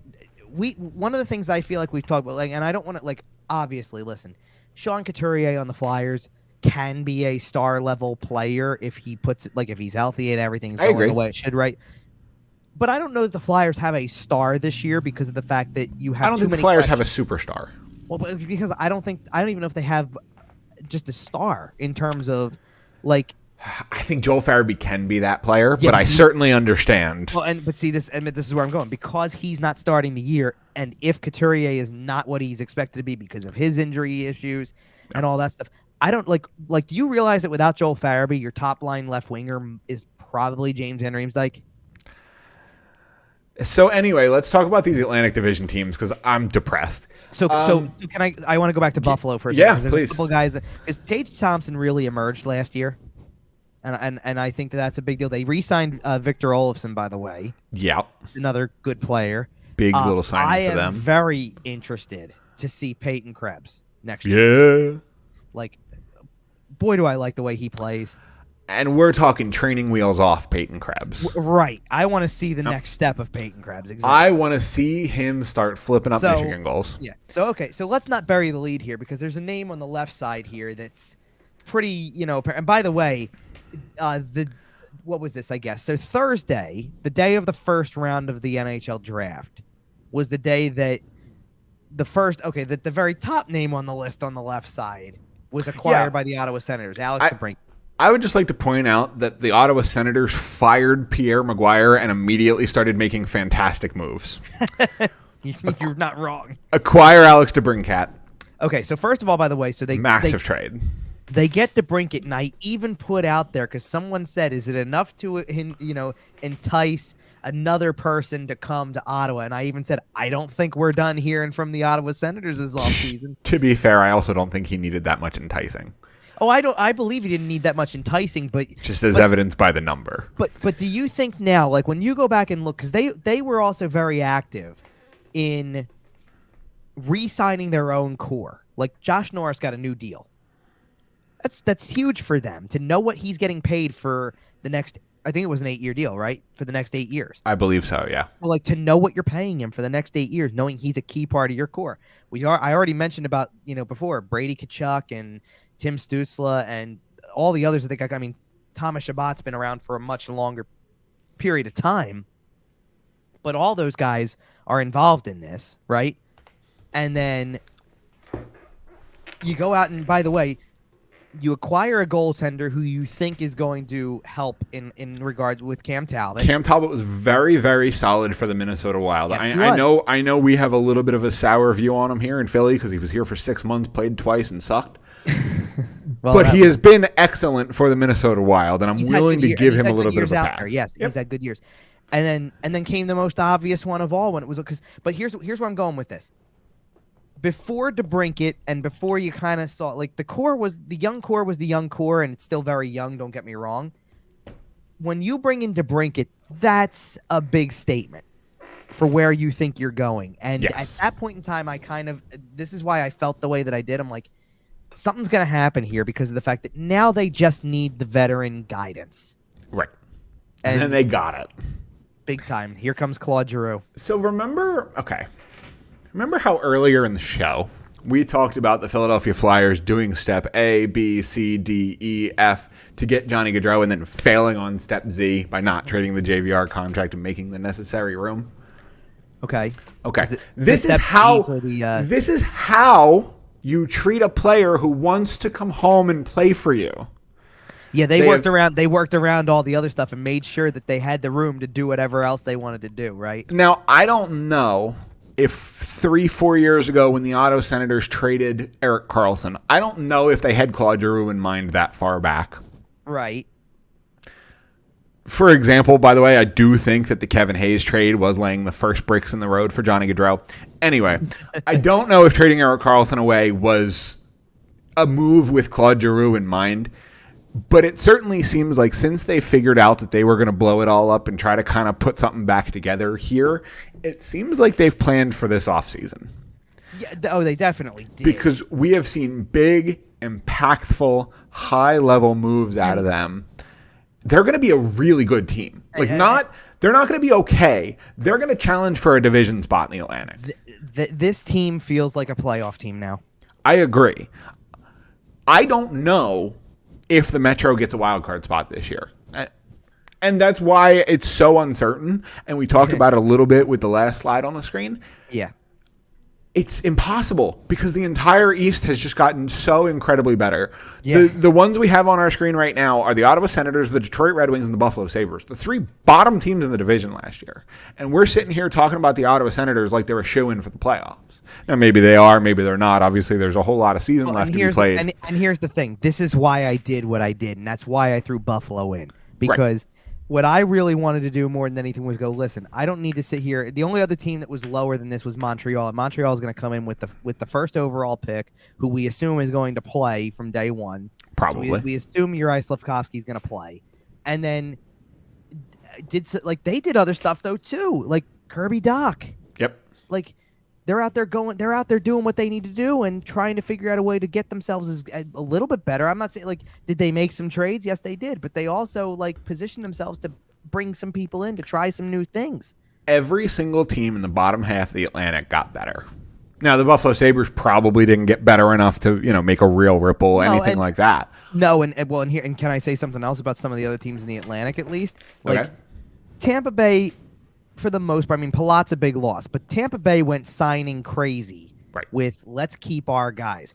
So Cirelli, Sergachev, I believe what was the other one? Chernak got a big deal too, yes. I believe, right? And yes. and all three of them, I think, got 8 years. Right. And as much as it hurts that you're going to lose an Andre Palat, you've got other players. Yep. You've got a lot of other players. Yep. So you have that ability to do that. Like, do you know who I think really suffered an awful lot on free agency day that was certainly had a lot more going for them at the time at the end of the season? Florida. Yes. Like, Florida had a rough let's put it this way. Two names are on the screen right now. Yep. Were acquired by Florida, no less. Yep, both of them were trade deadlines, and they were both veteran rentals, so I don't necessarily think they're 100% shocked to see these names on the free agency list. But no, not at all. There was talk that they were making moves to keep Claude, and I don't know if there was any moves on Ben Sherratt, but right. I'm sure they had a conversation with him at least. Sure. So, but now, I do think that for sure Ottawa has entered that discussion. Right, and I think Ottawa made probably the best quantity or the best quality of moves. They added Alex DeBrincat, a bona fide 40-goal scorer. What happens if you have quality and quantity like the Detroit Red Wings? Well, we're getting to that, right? But the Ottawa Senators add a 40-goal scorer in Alex DeBrincat, a guy who has crossed the 100-point barrier and been nominated for the Hart and Claude Giroux. Cam Talbot, who he was nominated for the Vezina a couple years ago, correct? He might have been. In Edmonton? He played an awful lot in Edmonton. I don't know if he ever got... No, that one season that he was like .937 or something ridiculous. He was unreal that one year. Yeah, he was. But the Detroit Red Wings probably did the most to improve their team overall, if that makes sense. Like, I think the Ottawa Senators were picking and choosing and filling in spots and making the kind of moves that are going to elevate them to the next level. Right. You know what this was for the Detroit Red Wings? This was... We don't want to suck anymore. Well, no, this was Steve Yzerman looking at last year and going, all right, Morris Seider is the Calder Trophy winner. Lucas Raymond was right up there with him. Okay, and there's more. Like, it's time to start surrounding these boys with some talent. It's not like Dylan Larkin's gotten worse. He's still a very good player. Right. And you've got a young group in here, and it's like, all right, let's support this thing, right? Yep. And where does it all start? You start by getting a goaltender way before free agency hits. You trade for Ville Husso, and you get a goaltender who's going to probably, again, I think this is another one of your New Jersey-like tandems here. Where I feel like tandems are a theme of the show today. Husso and Nedeljkovic are going to be that's a hell of really a tandem, good man. Tandem. And then I think Nedeljkovic has the talent to be a 55, 60 game starter, but I think if you can platoon him with a guy like Husso, I think you're incredibly happy. And here's something that I think seriously about what the Red Wings did here from a forward perspective.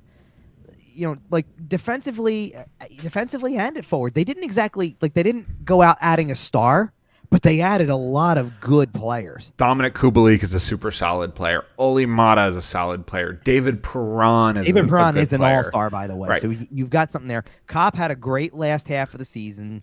I was And saving we're Andrew like- Kopp because I think Andrew Kopp is the star of that bunch out of the Detroit Really, signings. I see. I gravitated a little bit more towards Perron because I think the Perron can score. Yeah, but the problem is, I agree with you. I absolutely agree that David Perron is absolutely going to make the Detroit Red Wings better this year.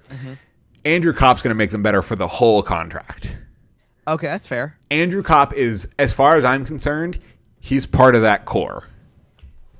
Like, he's right in there with your Dylan Larkins. Like, I think he hitches right in and is part of that group immediately because you signed him to a core player kind of contract. And then, what more can you say about Ben Sherratt being part of this group too? Like, Sherratt's a great. Like, I feel like Sherratt probably falls in line right next to Seider, doesn't he? He might, if he can keep up with Seider.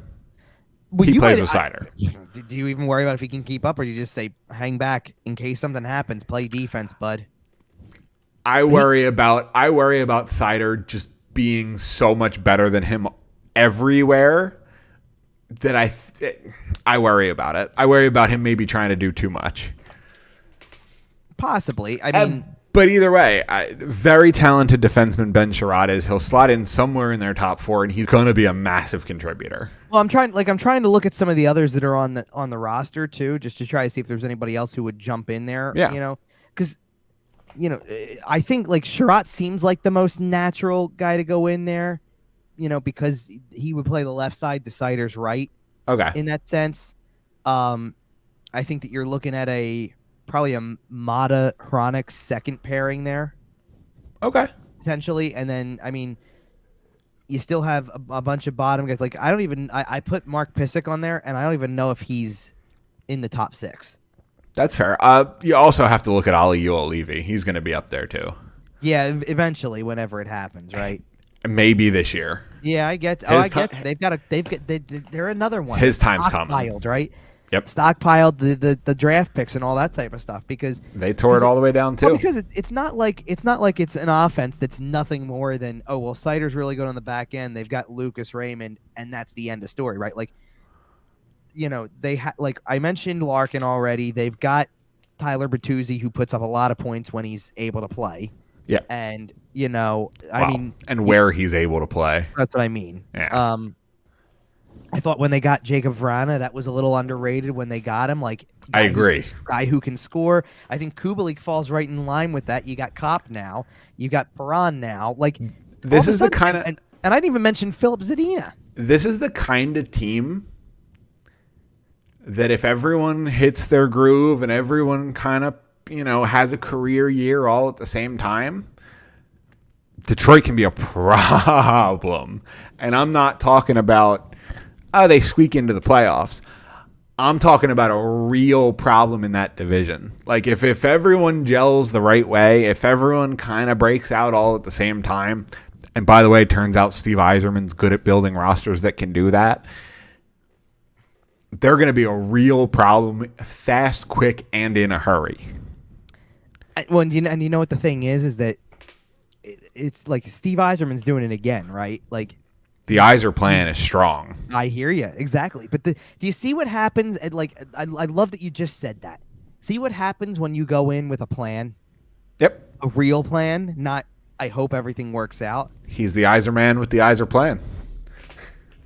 It still blows my mind that these 90s legends are this good. Sakic and Yzerman being as good as they are is not fair. What about Chris Drury too? Like, yeah. Drury's part of that group. We're hoping that talent continued into the 2010s and Danny Briere got some of it. Maybe. I mean, it's pretty insane, is it not? Yeah. It's actually ridiculous. Were there any other moves from around the league that you wanted to talk about, or? I don't know. Honestly, I feel like not a whole lot happened in the West. Like we talked about the Atlantic, we talked about the Metro. I feel like that's where most of the talent, it feels like, moved east. We talked about Oscar Lindblom signing in San Jose. Yeah, we did. I'm actually trying to go and see if I can't look up a couple others just to see if there's any good ones. The Ducks didn't qualify anybody. Sonny Milano hit the market for some reason. Yeah, that was an interesting one. I don't get it. I'm trying to scroll through a couple of things here because it's as it typically does. It slows down after the first day or so. Sure. And there are still some notable names on the market. We talked about Nazem Kadri a little bit earlier. He is still out there. Yeah, exactly. Like, and he's taking his time now. Right. There's some. You know who else is still? I believe is still out there. Isn't John Klingberg still out there too? I believe so. I'll take a look here, but I don't. I thought there was some stuff that was happening, but I don't know that he actually signed anywhere. Right. Okay, this one wasn't bad. Anaheim got Ryan Strohm. That's a good one. Okay, fair enough. I didn't think that was a bad pickup for them. By the way, I really wish a team had picked up all three Strohm brothers. They were all available this summer. I know. Matthew's not worth a whole lot because Dylan and Ryan are kind of the top of the class there, but come on, you could have done all three Strohm brothers. That's pretty cool. Right? I know. Let me see if there's any other good ones on here. Patrick Laine still hasn't signed his deal, but we've heard good things about that. That looks like it's coming. It's a given. He's going to stay in Columbus and sign like they want him to. Matthew Tkachuk, it's a similar situation in Calgary. He's probably going to sign there. I got to imagine so. Negotiations with the Tkachuks are always tough, going back to Keith. Nick Cousins in Florida. There you go. Oh yeah, sure. No, I'm just kidding. I'm still. Pierre-Luc Dubois is a free agent, an RFA. He is apparently unhappy in Winnipeg. Yeah, but I think some of these I think will work themselves out. This is a good one. Seattle, Andre Burakovsky. Okay, that was a good deal. Yeah, that was a good little pickup. Absolutely. Yeah, so that was a good one. Victor, honestly, Toronto picked up a couple decent little names here. They got Jordy Ben, who's whatever. Victor Mete, solid.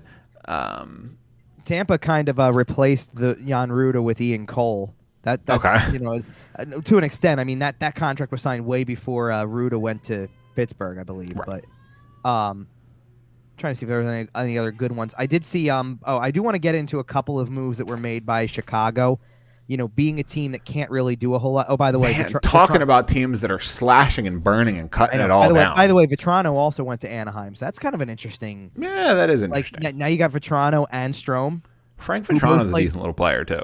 Who both played for the Rangers last year, and you're going to throw him with who knows? Like you're going to throw him in a group where Zegras is and all that stuff. Like they got some forwards. You can't deny that. Could be fun. This was an interesting one too. Tampa Bay getting Vlad Nemesnikov back. That was an interesting one. What about this one? Vancouver signing Ilya Mikheyev for 4 years. Yeah, that was a big deal. Best name in hockey, Greg McKegg signed a 2-year contract with the Edmonton Oilers. Yeah, I do see that one. Okay, so these Chicago for what they're doing, and you're right, they're totally dismantling the whole thing. But this is the type of stuff that the Flyers should have been doing when they didn't get Gaudreau. Yep. Andreas Athanasiou and Max Domi each get 1 year, $3 million. Beautiful deals. Now, what can you do with those deals? You can extend them if they're good. You can trade them if they're really good. Yeah, exactly. Well, you can trade them even if they're just good because of the fact that you can also sit there and go, hey, playoff team, you want Max Domi, you want Athanasiou? Great. We'll eat half the salary. Give us a high draft pick. Give us a first or a second. Yep. Or something like that, right? If we route it through another team, you can get that number under $1 million. Right. Trying to see if there's any other. Oh, do we want to bring up Nick Ove-Kubel going to Toronto? Well, he doesn't have to worry about dropping the cup there. That's true. By the way, St. Louis. I want to bring up St. Louis for a second because St. Louis didn't really bring anybody new in, but they sure took care of their own. Except for David Perron. Well, except for Perron, but Nick. Because you heard about that, right? He was pretty jaded. Yeah, I did hear stuff about that, but he signed back with them 3 times. Yeah, it's like the JVR thing, but like more. It is a little bit. They didn't offer him a contract, and he was not very happy. Yeah, I believe that. Nick Leddy did re-sign though, and I think the deal for Robert Thomas was a pretty good one. That deal was smooth. Yeah, I like that one. By the way, and Thomas Greiss there too is not bad to put behind Binnington if you get the most. Oh, Toronto getting Ilya Samsonov is a pretty significant deal. That was a good one. Yes, and also the goalie they acquired via trade, Matt Murray from these Ottawa Senators. Sure, absolutely. Well, we haven't talked about that on this show. 2-time Stanley Cup champion Matt Murray. Well, and here's the thing: why did they have to acquire a goaltender at all? Because Jack Campbell signed in Edmonton. Right. That's going to be an interesting one, too. That domino effect is crazy. Jack Campbell signed in Edmonton, so they had to get Matt Murray, so the Senators had to get Cam Talbot. It's a whole thing. By the way, okay, maybe Jack Campbell actually, I guess technically was first maybe on this list, but Claude Giroux signed with Ottawa at like 12:01. Yep. Like it was pretty much already a done deal. Definitely no tampering there. I know, right? Well, Jack Campbell was about the same time according to this because they have Jack Campbell on the TSN tracker first. Right. Then Giroux. So interesting stuff, but do you notice what we just did? Like, okay, so Colorado didn't really. By the way, Colorado had a perfectly fine first day of free agency because they brought back Arturi Lehkonen and Josh Manson. Like, okay, you took two of your really, really, really good trade deadline acquisitions and found a way to keep them, especially Manson, because everybody thought that Manson was going back to Anaheim. Yeah, and everybody, myself included. And you got him to stay. That's great. Man, Joe Sakic is too good at his job. I hear you. But like, even those teams, like, you don't need to see Colorado and Tampa and some of these other ones that were, in there. Like they're doing what they had to do, right? Like they're doing what they think is the last step. Like Edmonton. Did Edmonton do anything other than make sure they got a goalie? No. Because that's all they needed to do. Because that's what they needed to do, right? Yep. Like, isn't it nice to do what you're supposed to do? Like, hey, we know that this is a weakness. Let's go out and get that. Right. And Colorado said, hey, we know this works. Let's keep everybody. Mm-hmm. And Tampa Bay said, we know this works. Let's keep everybody. Yeah, I mean, pretty much. I mean, so this Colorado I have an open Colorado because Colorado lost Burakovsky and they lost and they're losing Kadri. They're probably going to lose Kadri, right. And then I feel like there was one more that I'm missing. Yeah, but they get healthy Sam Girard back next year, so it's like not even fair. Oh no, there isn't one that I'm missing. They kept Nichushkin too because they got that done before everything. That's what I'm thinking of. So you're doing your part. You kind of had to pick and choose. I think that I agree with what they did, by the way, because if you were going to choose Nichushkin, you knew Burakovsky was gone. Right. Like it just felt like that was the natural thing. And Kadri was gonna be tough because he was gonna demand a raise. Like and he absolutely deserves that after the season he had. Probably priced you out in Colorado, which there's a difference between being priced out in Colorado when you already spend a lot of money on a lot of other good players, right? Hey, so speaking of spending money on good players, Nathan MacKinnon is entering the last year of a contract that pays him $6.3 million. There is a 0% chance he's not in Colorado. I understand. Saturday, July 16th, 2022. Yeah. Or sooner, potentially. I think it might be a little sooner, but I get your point. I'm asking you to make a prediction today. Sure. You're saying for today. Okay, I got you. Does Nathan MacKinnon's next contract, is it over $12 million a year? Ooh, 12? That might be a tough one. It's definitely over 10. It's probably over 10 and a half. It's probably over 11. I think 11 is where you start if you're the Colorado Avalanche. Because I think Nate's coming in at 13 or 14, because why wouldn't you? I'm not saying he gets it, but he should be coming in with it. He's going to get paid. And here's the thing. You've just got to determine, by that point, you're what? One more offseason away? Right. From the Do you sign him now? Do you have to? What happens if they go win the cup again? I don't know. Does he sign for anything other than max? Okay. And then you just work out term? Hold on. Do you want to know what I think could potentially happen here? And I'm being dead serious when I say this. We all want to put that. Like, is he worth the price tag? Absolutely, he is. Right. I wonder if he doesn't take a little bit of a discount, knowing what they have to do to be the team that they are. Like this is the guy who comes in, like you're sitting here thinking, oh, this guy should ask for 12, 13, 14, whatever, because he's that good.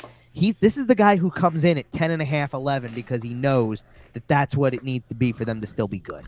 I think if you're still asking cup-starved Nathan MacKinnon, I think that's the answer you get. Maybe, but if what if they go win? Then I think you want to keep winning, and you might try to figure out a way to keep the band together. I think you look at it and go, man, I'm 27 years old. I get to sign my big, fat 8-year cash-out contract. Pay me.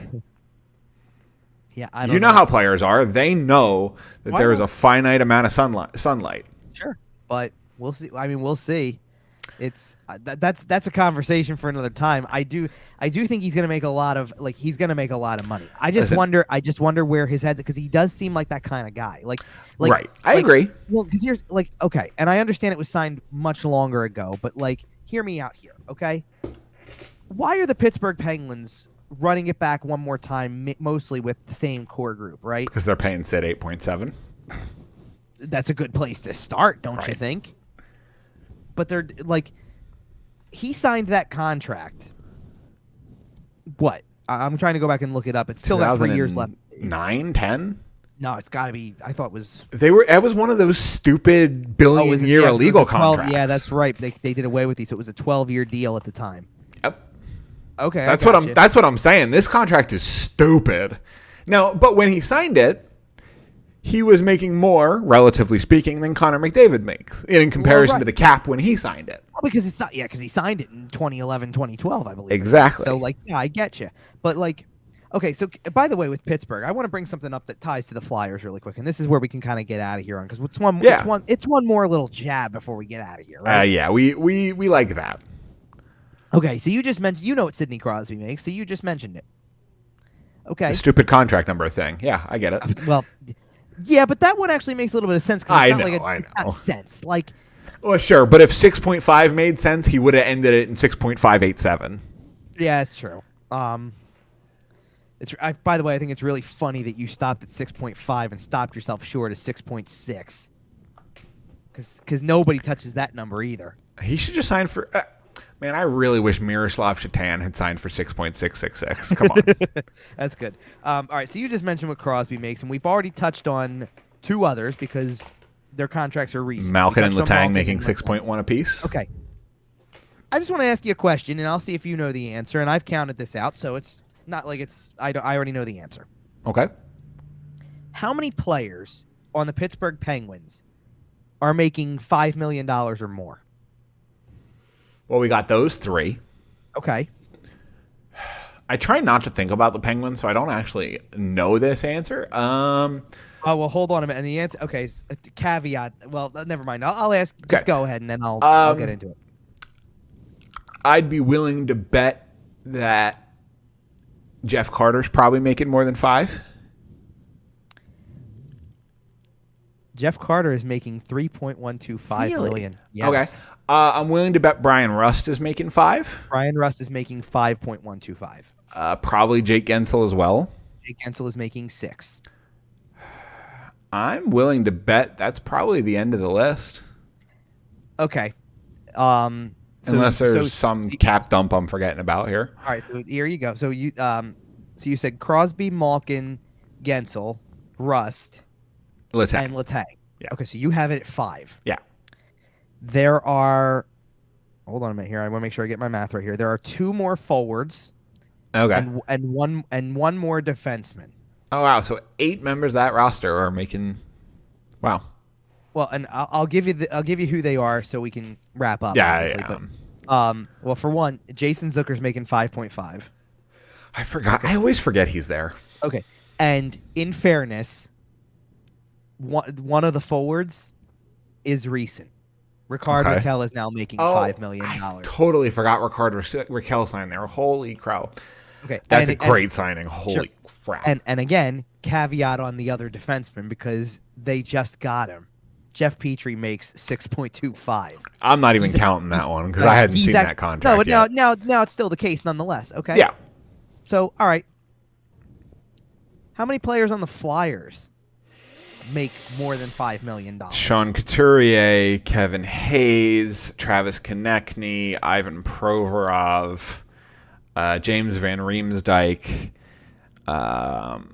That's 5 off the top of my head here. Now I got to actually think. Rasmus Ristolainen, 77.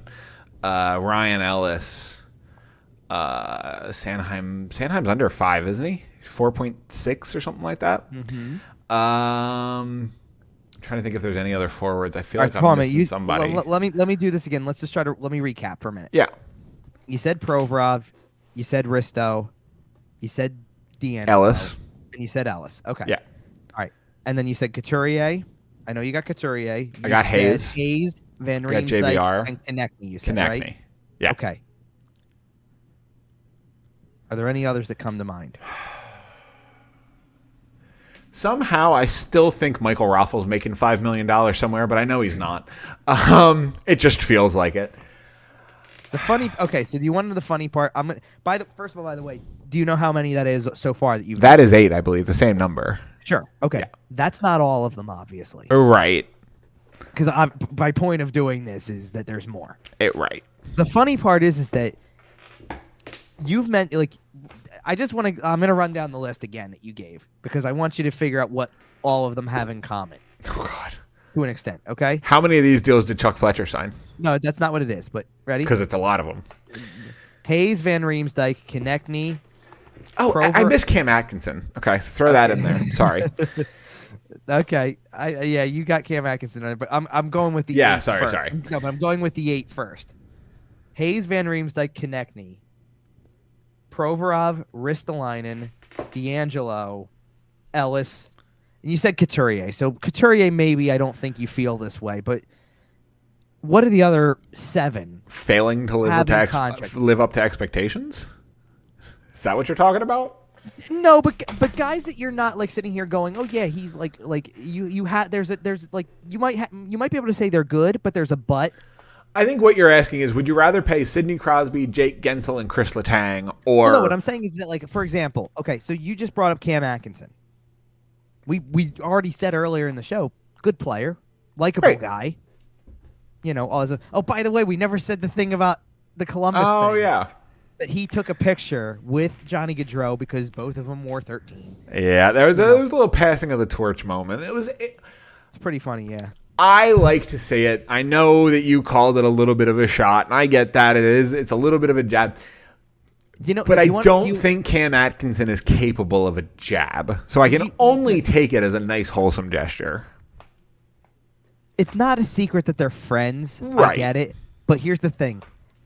If Johnny tweets that, then I think you get it. Like, oh, yeah, Cam Atkinson's in Columbus because he lives there in the offseason. That's fine. Yeah. And if he tweets it, it's like, look, I'm so excited to have my jersey, and this is my bud's number, who I played college you think Cam tweeting it out is a little bit of a knowing how, a shot? Like, it's – I'm not going to sit here and say that Cam Atkinson's spending every waking moment on Twitter or something. Like he doesn't strike me as that type. He seems pretty well-rounded. I think that he's got better things to do. First of all, he's got that battery hockey thing that he helps run. Oh, yeah. In Columbus. And then he's got 2 kids with 1 more on the way. Like, right. I think he's got better things to do in the offseason than worry about what's going on Twitter and what people are saying about the team. Well, and what's going on with the Columbus Blue Jackets. Like, they're not even his team anymore. Well, or worry about what Flyers fans are saying online. Like, I'm sure, do you really think he sits there and checks his mentions when people sit there and go, the team you're on sucks, by the way? Nope, whatever, he's right? counting his millions.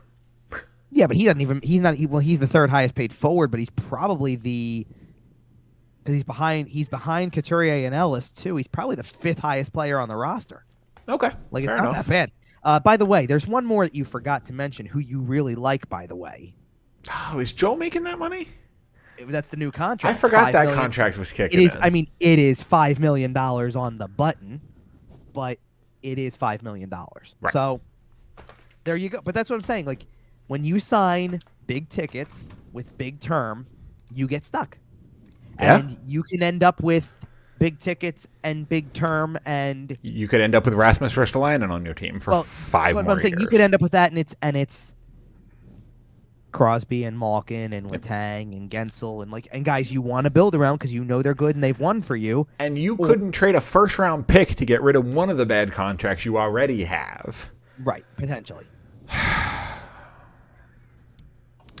That's how we're going to leave you this week, I guess. Yeah, I'm really sorry we're not going to leave you on some happy, pleasant note, but I'll be honest. It wasn't meant to be a happy, pleasant show. I'll be honest. This is as down as I've ever been on the Philadelphia Flyers. So I think I started to say this, and I don't know if I finished the point. A thing that gets, a term that gets thrown out a lot, and I think it's been asked a lot in the last 2 years, is that is this rock bottom for the Flyers, right? This is. I think this is it. Do you know why it is, or why it feels like it is more than ever?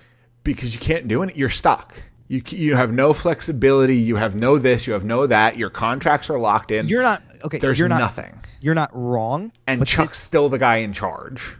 You're still not wrong, but that's not the reason for me. Do you know what the reason is for me?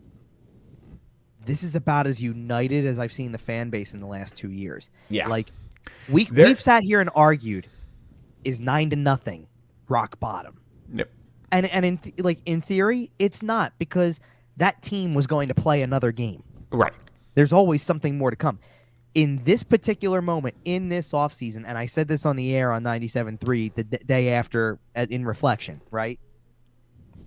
This is not only is it as united as the fan base has been, but this felt like an eye-opening day for people where it's like they literally do not have a clue. Yep. You're watching Buffalo, Rudderless. Chicago, Arizona make better decisions. Like I think I cited in the article. Chicago is quite literally blowing it up. They're trading away all their NHL talent, pretty much. They're bringing in a couple players to fill it out, but they traded away everybody, just about. And then Buffalo's been in a decade-long rebuild, trying to get out of it anyway, and at least seems like they know what they are. And Arizona is the worst organization from a business standpoint in the league, because they're going to play next year in a college arena with holds 5,000 people. But at least they have 7,000 draft picks. But at least their hockey operations department has an idea of what they are and what they should try to do. Right. That's the difference. With some missteps along the way, but they're working. They've made missteps, but I think they've made missteps because people aren't stupid. They're one of the least funded teams from a business standpoint. They kind of have no choice. They've made some faux pas. Mitchell Miller pick, bad pick. Well, yeah, you're talking about optics. That's right. Losing the draft picks because you were working out prospects early, bad thing. But that was all under old management, and they've been doing a really good job of managing their assets since John Chayka's left. But that's what I'm saying. Like, everybody There's else a real chance we see some empty buildings this year. I'm already preparing for it. I mean, who's going to show up to watch this team? Especially, well, and here's the thing.